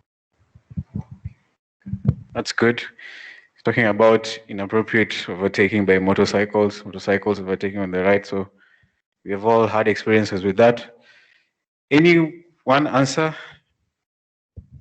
I'm thinking of a scenario where there is one car there that is stationary. Maybe they're parking along the roads, and so yes, that can also occur. Yeah, so the one car is stationary, and maybe the other is that's moving, and so they end up having a hit. So. Cutting in. Maybe the first picture you're cutting to the lane of the yes. He said cutting in. One answer that I can hint you with is inappropriate lane changing in a dual carriageway when you want to change lanes without taking due care. So as we continue, please familiarize yourself with the tablet. And as you're doing so, feel free to ask questions. Feel free to ask questions. Any questions that you might have, just raise your hand so that people on the floor can assist. Maybe question to Dr. Okech.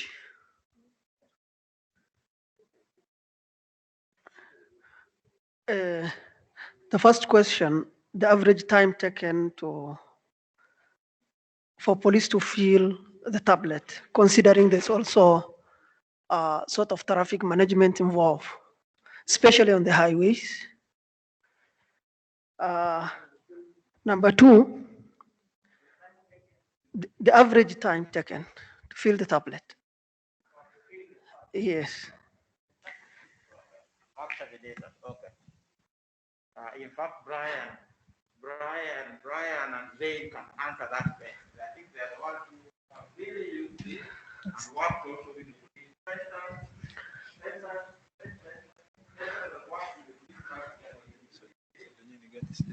The second question, let's say maybe the accident scene is out of a place where there's no network. The policeman maybe feels, come back to where there's a network. Will the location change when he sends because now the location is different from where he was. The third, okay.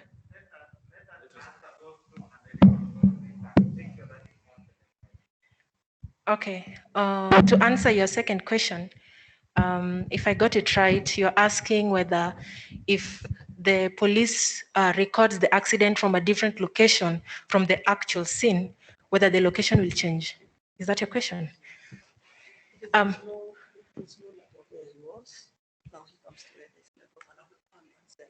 Yes. Okay. So on the general tab, if you go through the tablet, the general tab, the last item gives you the option to set the GPS location on a map. That map, the moment you are into the tablet and you're connected to Wi-Fi, it automatically captures your location. But it gives the flexibility to change that location simply by moving to the correct location. I don't know if I've answered you well. You see the way you pan on a Google map, like if there was no network, you can go to the map itself on the GPS and just swipe up to the place where you feel it was where you were and pick, and it will select that location. Because once you get online, once the GPS, the device is network enabled, it will pick your current location. But if that is not the location you want it to set, you can change it to that place where you want it to be set. Is that okay? What was your first question? To fill the tablet. The time taken to fill the tablet, the average time by a policeman.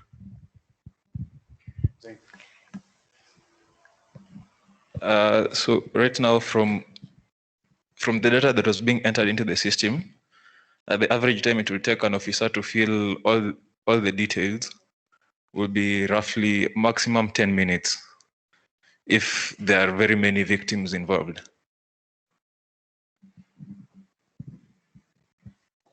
If you can go back to the P41 form,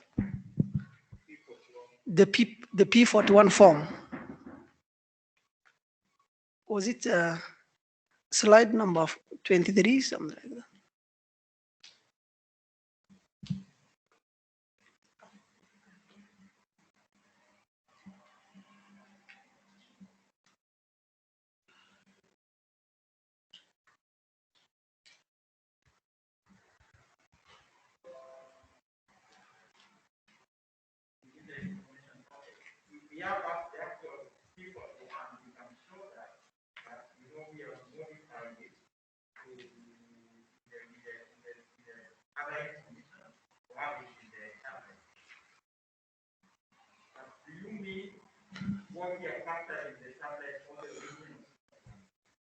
Okay, I was asking whether now, okay, in the 10 minutes that she was saying that can be taken to fill this, mine was, is it possible with this information, or you just take the, a few data and go back and fill, or what does, this is a lot of data. If you check from the core to expanded data to integrated data, and you need to fill all this form, you need to fill all this. Okay, so in that case, in a case where if the officer finds that this data is a lot, you see, there are some fields that the officer has to fill. But there's also the provision for the officer to take images. Let's say, for example, when you go to, there's data regarding the driving license issue date, the identity of the victims. The officer can always take a photo of the IDs. And also, once they're done at the end of the day, they can always go edit and add the details in the fields. There's a provision for that. So again,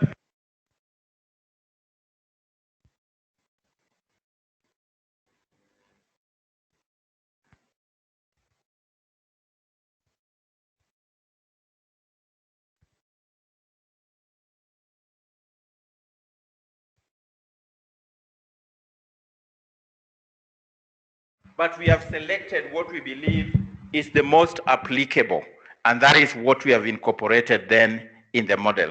But I wanted Festus. Festus have worked with the police in actually getting data with the police themselves. Maybe you might give us a first-hand experience of how long the police took to capture the information and say that it has been done.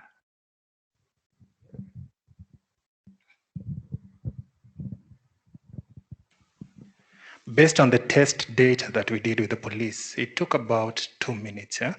But that we were not on the field. We were just doing some test with them. So we'd take 2 cars, 2 drivers, and input the data. And it took about 2 minutes to complete the forms. Yeah. So, but based on what my colleague has said, if an incident has a lot of people involved, for example, if it's a matatu and the number of casualties about 13, 14, it might take a little bit longer. But they don't have to fill all those details at the scene of the accident. So they can actually do that way later. Yes, and the actual thing is available online. So once it still stays in the tablet for some time, but once the senior officers looked at it, then it can be uploaded and then it's there online. And when you are online, you can actually add them, and that is why we have the log.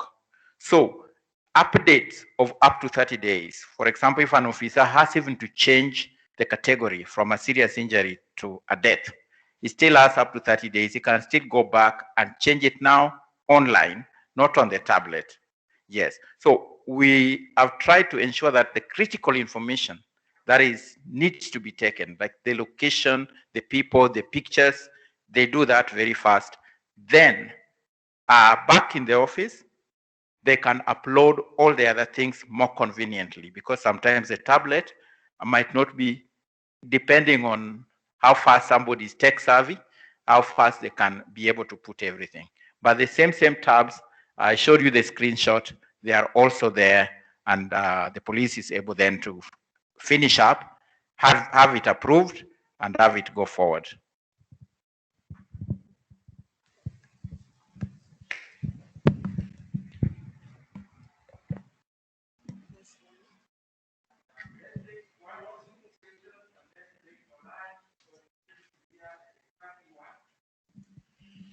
All right, Doc, thank you so much for that presentation. Early this year, I was involved in a small accident. I was hit from behind, and it took about more than 30 minutes to get a policeman come and sort us out. And even when they came, their tablet was alleged to have issues, that whatever he was having, he couldn't log in the information, so I had to go to the station next day. And we all know the kind of scenario that we encounter when we have to deal with the police. This is a very, very important system, and the information to be captured depends, it looks like it's going to depend on the police a lot. I'm wondering what you guys have done, or what NTSA is doing to get a buy-in for the police to embrace this system and be able to provide the information to even an extent that they will even bother to update the information from maybe serious injuries to fatal after a participant dies after another 30 days. what is changed in the police force, or what have you done to get this? Or is it going to be another white elephant in the house?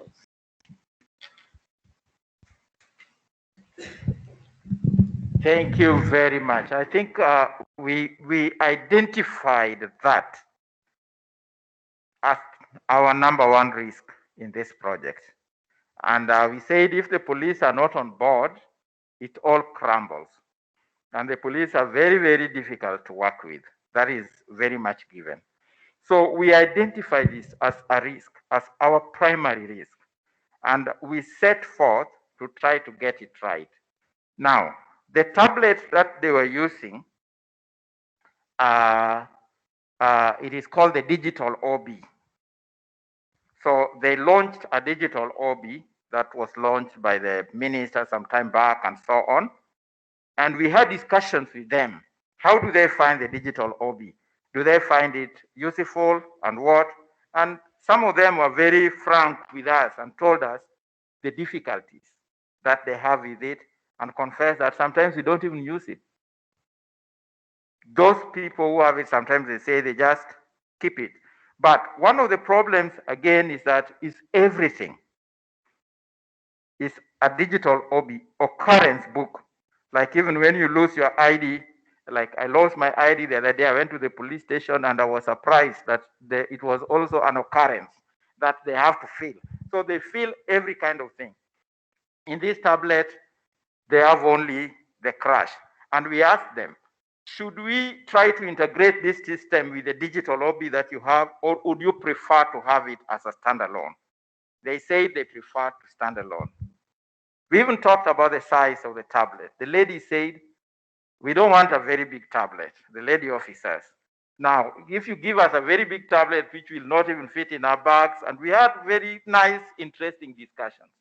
So we try to put in a place something to get them engaged, to get them motivated. But we also realize that there is still a risk.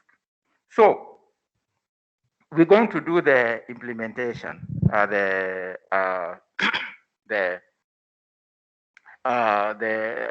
the training, we are going to do the pilot implementation.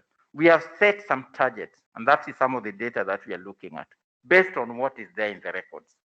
So the uptake, we will continue to look at it. One of the things which has come up in our discussions is change management. How do we manage the change? Because this is really changing how the police do their work in relation to the crashes. So we are also working with people to try to help us ensure that this takes place. So far, the police have been very excited. The thing which takes them so much time is to prepare something called a situational report, which they have to prepare for every accident that goes ahead. And they say someone has to walk from Embakasi to somewhere else to go and do that situational report. As part of our system design, we are giving them almost 75%. And you will see that summary in the afternoon of that situational report already done when that crash has, all the data has been input. So we are trying to craft it to make them be as easy to use as possible. We still know that we are not going to get 100% buy-in and so on. And there are risks also involved because sometimes the police don't want to report some crashes. Sometimes they simply don't report it because they have told us right from the several years we have worked with them that they don't want the numbers to be so high. Why it means why are there so many crashes in your division? The OCPD will be tasked with that. So there are also those kind of things, but we are telling them, no, this is good for all of us if everything comes on board. So we hope that as we start and roll this out, we will see the responses and try to find ways to ensure that we fully engage them. But my wish, my prayer, my hope is that it's not a white elephant. It gets really implemented and is going to change things. Sure. One other thing I can tell you is when we have this database, you can actually also load in the crashes, separately. And I think we alluded to it when we came to KURA the other time, that in many jurisdictions, they have the accidents uploaded manually, but then they still work with the system to do the analysis that it does. So the system is here to stay. What we want really to achieve, especially with the tablet and the web aspect of it, is to ensure the police get it and get it well and are able to use it. So please join us, pray for us. Let's hope that these guys are going to be motivated enough. So far, so good, because we started from the IG. The IG set a committee of senior police officers that we met with, presented. Then they selected people who are with us in the project. So far, we are hoping that we are moving together with the police well, but we will see as we roll it over. Thank you very much. So I think we have to stop here because it's already lunch. Askan team will give us instructions on what's going to happen as we go for the lunch. Okay, thank you very much for your patience, for the questions and as well as the responses. We will now proceed for lunch. At the doorway, there's a lady called Anne. You can wave. So as you walk out, kindly pick a meal card from her and proceed straight on. Take a left, proceed on to the restaurant.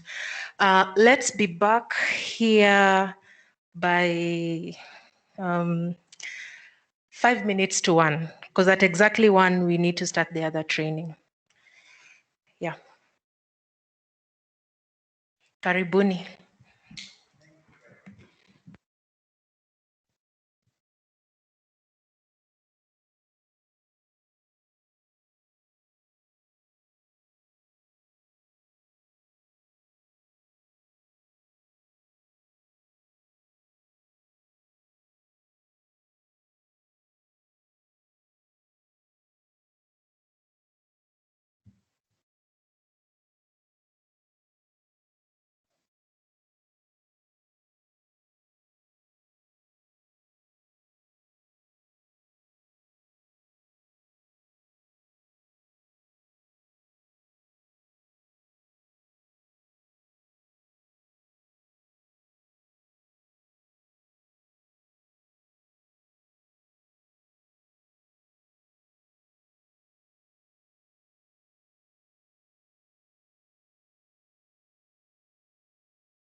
Dr. Okech, good afternoon.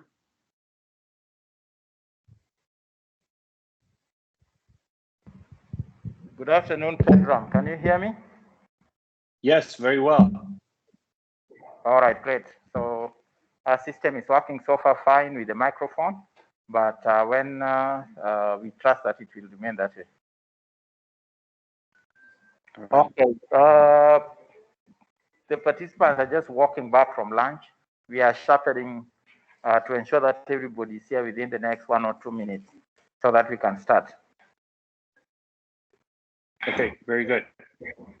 Yeah, we had a full hours in the morning, so we trust that you're going to have a good afternoon. Absolutely. Looking forward to it. So I'm assuming those slide decks that you sent me earlier yesterday were presented in the morning. Exactly, the same one. Thank you.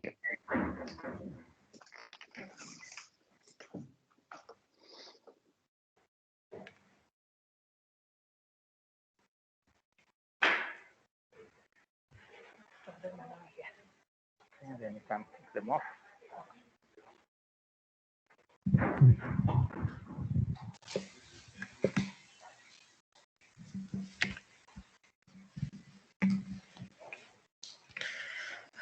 Good afternoon, everyone. I hope you had a good lunch break. We now want to proceed to the next session, and I'll welcome the test team to introduce themselves.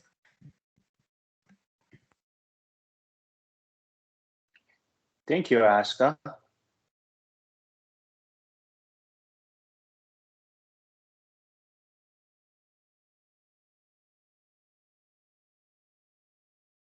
So, good afternoon, everyone. My name is Pedram Izadpana. I'm a Vice President and Road Safety Engineer with TES Information Technology. I'm talking to you from Burlington, Ontario in Canada. And it's 6:27 in the morning here, and the sun is coming up, and it's supposed to be a very beautiful day. And I'm very happy to be with you, although virtually, and introduce the TES application, the TES cloud system, to you, and work with it together in conjunction with my colleague, Dr. Amir Zarimbal, who you see on the screen as well. The president of the company, Greg Schreiber, is not able to attend. Usually he is part of the training. He got vaccinated yesterday and now he is knocked down. So he has fever and apologized for not being here.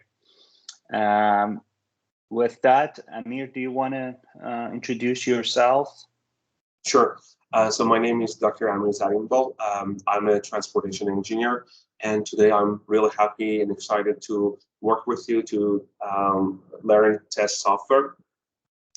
I'm from Kitchener, Canada, and I hope that you're doing well there. Very good. Dr. Okich, do you have any commentary? Right. Yeah, not much really, but just to say you are very much welcome. We've been looking forward to you. We had a good session in the morning. Today we do have a large contingent of users from KURA and from KRB. We are privileged to have Salome with us. Salome is the one who supplied the GIS that we are using today. So questions which might arise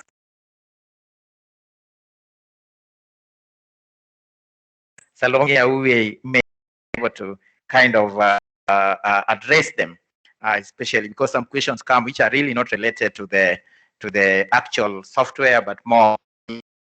So we are so glad to have both KURA and KRB. We expect Nairobi Metropolitan, but we didn't see somebody come in today.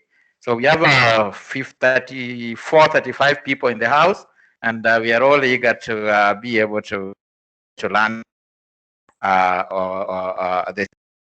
the test software. So thanks, back to you.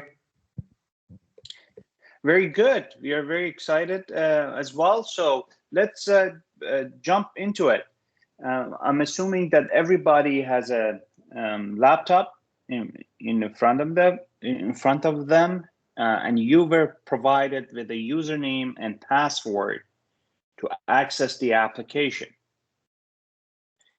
Now, I'm asking you to go to open a browser, whatever internet browser you're using, and go to cloud.test.ca.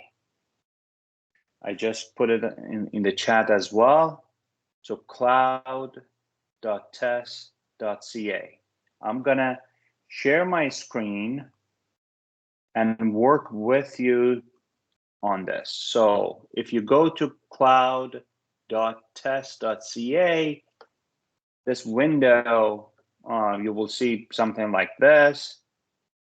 And when you sign in with your username and password, you would see a beautiful picture of Nairobi. I will give a couple of minutes so that everybody logs in.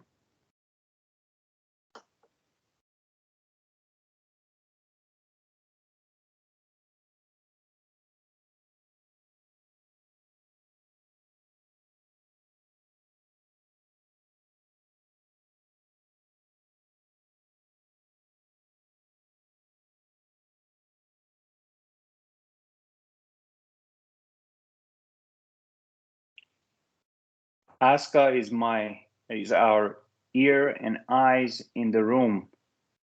Please give us some feedback as to how people are doing.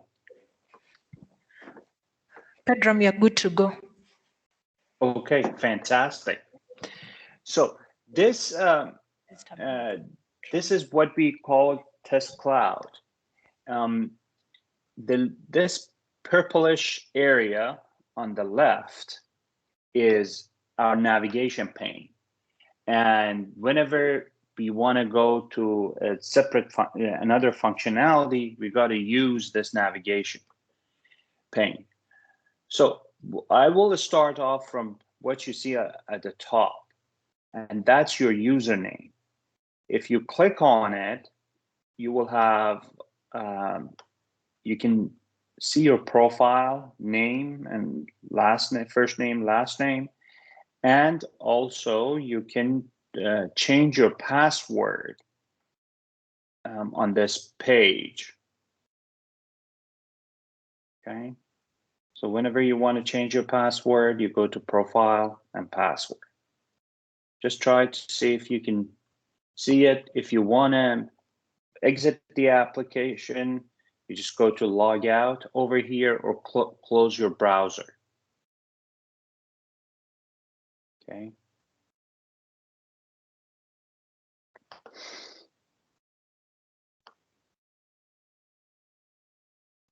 Okay, so the next thing I want to talk about is these modules. So when you look at it, when you log in, you would see something like this based on the credentials that you have. The first one is the dashboard. We will talk, Amir will talk about it in the second part of the program today. And next is infrastructure, which I will cover. And this, we call it the infrastructure GIS module. And then we have a collision module where all of the crash data, collision data can be accessible. In the infrastructure, you will see, if you click on it, you will see 3 components: intersections, road segments, and streets. Intersections obviously are nodes on the network where two roads are intersecting with each other. If you click on it, the list of intersections are populated. Our system is set up right now for the Nairobi area. That's why all of the, when you look at municipality, the column that the header is municipality, you will see all of them are Nairobi at this time, right? Let's talk about this area. Look, this is very much similar to an Excel, Microsoft Excel environment, right? You have columns and you have rows. And we call it a data grid. You will see this everywhere in TES Cloud, where yes. May I interject, please? Could you just make the font maybe bigger? If you could just make the yes, yes, that is more legible nicely. Slightly more, little bit.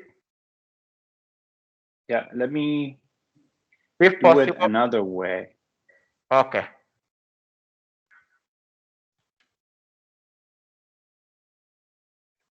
Better? Good. Yeah, that's much better. Thanks. Okay, perfect. Thank you. So, yeah, I was talking about the data, the concept of data grid. Everywhere in TES, you will see data grid, and it is very flexible. It presents the data, and it provides you with a tremendous amount of flexibility and power to work with the data. All of in a data grid, we have the headers on the columns. And the rows present a record of data. It could be attributes of an intersection. It could be attributes of a road segment or crash records or anything else, right? So that's the concept of the grid. One thing that you can do, let me go to road segments that we have more attributes. If you click on road segments in the navigation pane, you will see that all of the road segments will show up, right? At the bottom, you will see the counts. So we have 29,972 road segments as in the database. You can adjust this grid so that in one window, based on how much data you want to see in one window without scrolling up and down. So you can choose 10, 20, or 100 at the same time, right? So this is how the grid works. And then you can go to the other pages as well. So if I go to here, the pages, it can go to the other pages. Okay, I think it's pretty straightforward. I'm going to go back up. One thing that I wanted to explain here is that you see some of the columns, you can't see them, right? They're beyond the window, so you've got to scroll left and right. If you're using your trackpad pad on your laptop with 2 fingers, you can move it to left and right, exactly the way I'm doing it. If you're using an external mouse like this, if you hold the Shift key on your keyboard and use the wheel, it goes left and right. Okay? These are the two ways that you can go left and right on this grid without going to the bottom and use the scrolls in bottom. Okay, at the bottom there. I hope it's clear. All right. And now let's look at these columns. One of the things that sometimes you come across is that this GeoID, I don't want it to be here. I want it to be the first column. Yeah, you can do it easily. You just click on it. It gets highlighted and you can drag it to the place that you want. I want this usage over here. So you click on it, gets highlighted, then you drag it. Number of lanes is very important for me, so I move it next to description. I want to see the description, expand it.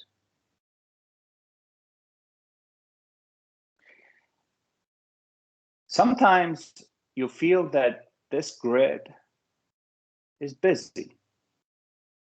I don't want to have road number there.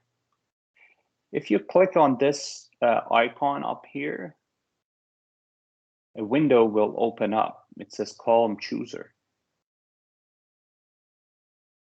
Can you please click on this?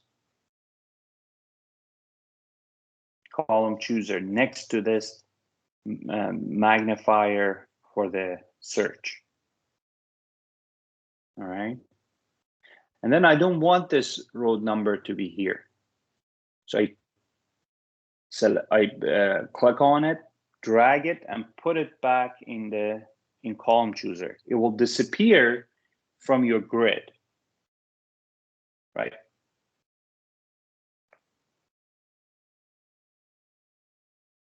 Did you do that? Can you please remove one of your columns? Let me do another one. Road width, I don't want it to see it on the grid at this point. I drag it and put it in the column chooser area. So I'll do the same thing with the speed limit.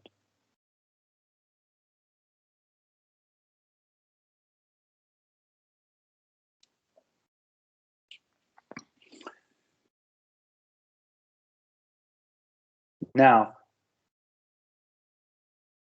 I want to have the road width back and add it to the grid. So you go to the column chooser, again, click on the column chooser up here. Click on road width, drag it and put it back in the grid. Sense?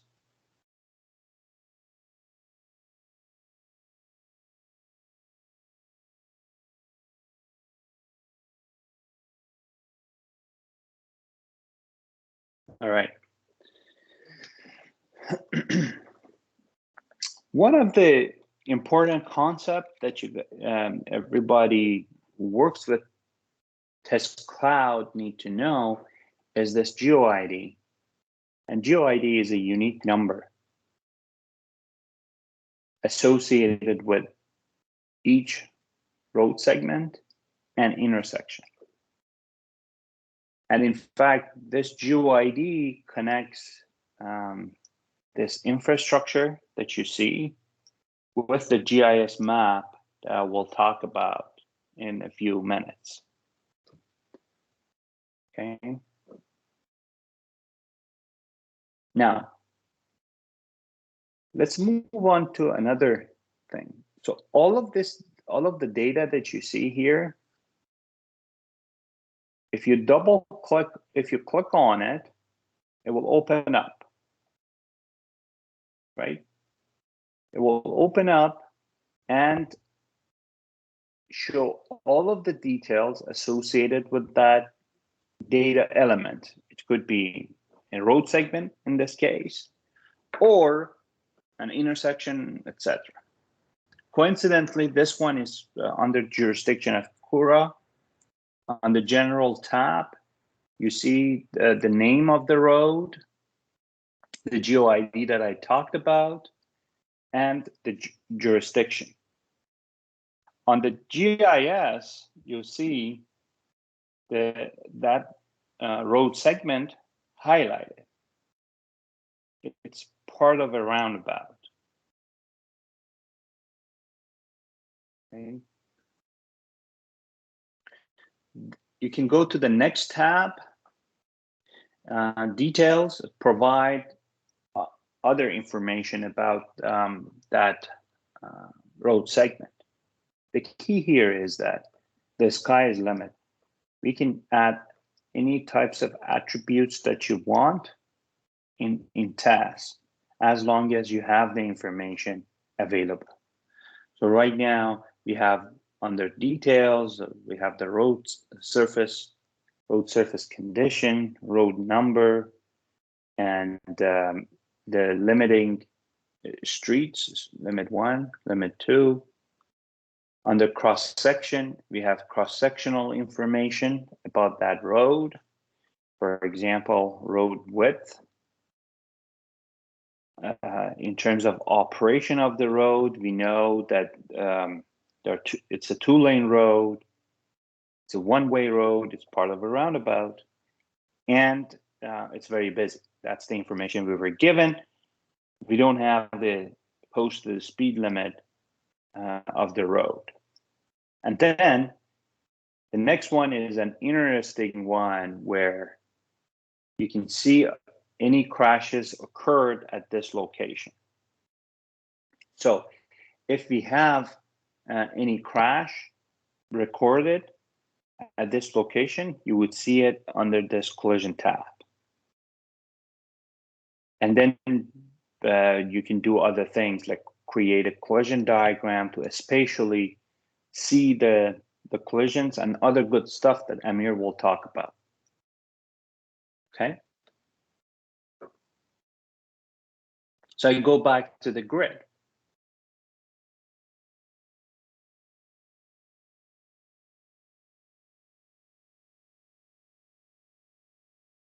All right. Now, let me select another, this record. I want to see it on the map where it is.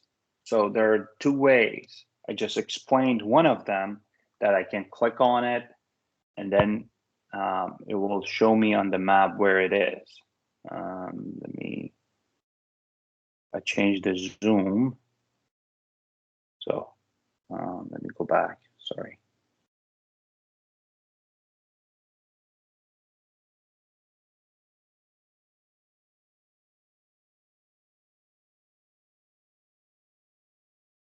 Assume this one.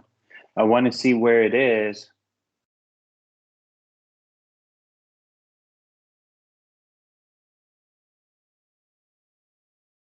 One way is really to go to the location. I will zoom in to where the location is. The other one is that I want to use this map option up here. Okay, so whatever I choose here, if I choose a few locations and I want to see them on the map, go click on show on the map.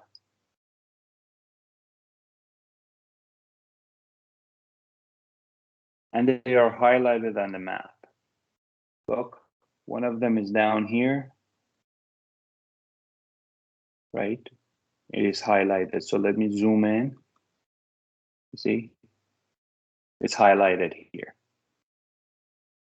And if I can click on it, it will give me the GeoID. And I can zoom into the location. Okay, so that's how you can see one of the mid blocks on the map. So can you practice? Can you go back to the grid, select a mid block, and then show it on the map?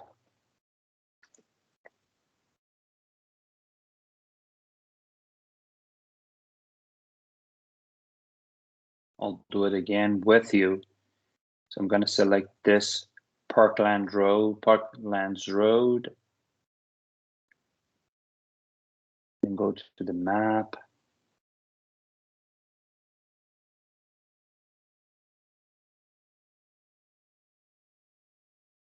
Try to see where it is.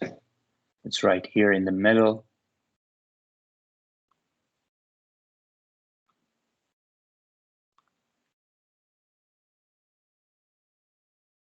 That's the piece of road I selected. I can click on it, GeoID 7.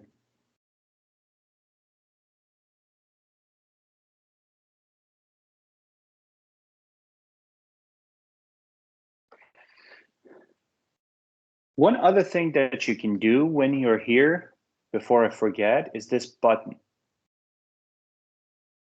If you select a piece of road and click on it, this will pop up. This window will pop up, right?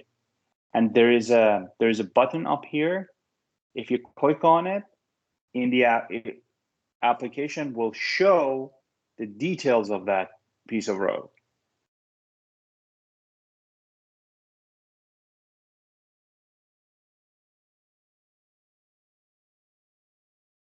Okay. So I will give you a couple of minutes to practice showing on the map, selecting an intersection or road segment from the map and present the details.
Pedram, there seems to be an issue with the server because it's taking quite some time to load. Yep. I see that, and just give it a minute. We will restart on our end.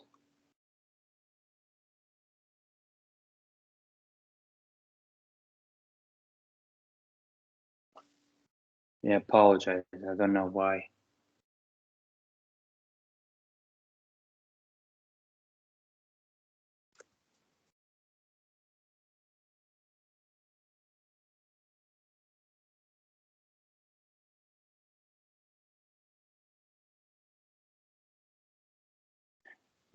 One of the things that I wanted to explain exactly is this concept of having a GIS map and the infrastructure. And there is a two-way communication. So you can select something on the map and be able to see it on the grid. Also, you can select a road segment or intersection on the grid and show it on the map. That's a powerful capability. So some people are more comfortable visually. Some people are more comfortable with using the grid, and there are two-way communication, and you can do both. Now, once this is back, we will show other capabilities. For example, you can export any grid that you have into other platforms, into Excel, for example. We will talk about that, and also we will talk about filtering and filtering, sorting, and also the other thing that we will talk about is to select a corridor on the map and be able to get all of the attributes on the grid.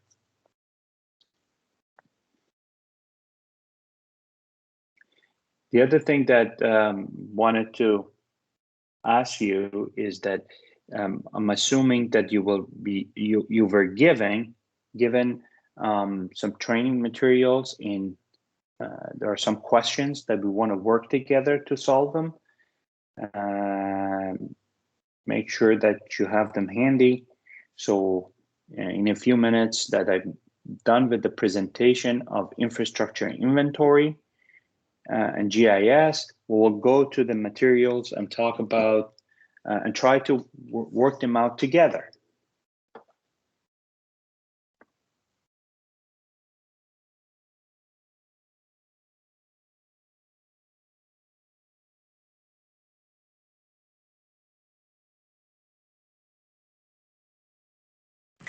The questions are in the last section of the folder that we gave you. Perfect.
If you refresh your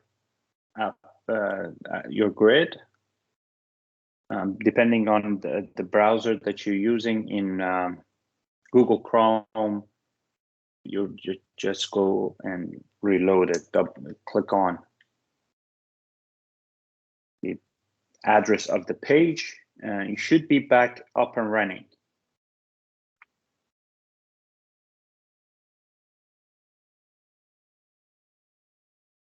Okay, so one of the things I want to talk to you is filtering.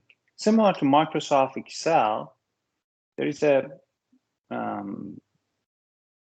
upside down triangle beside each column, right? If we click on it, we can filter the data based on their attributes. So now, based on the usage column that we have, I can select all of the busy roads. And then I can select the busy roads that are perhaps 18 meters wide. The two pieces of road showed up. So we can choose multiple, we can run different types of filters at the same time. And whenever we filter data at the bottom here, you see that the filter is shown at the bottom. And if you don't want to clear all the filters, you just go and click clear. The filter is gone.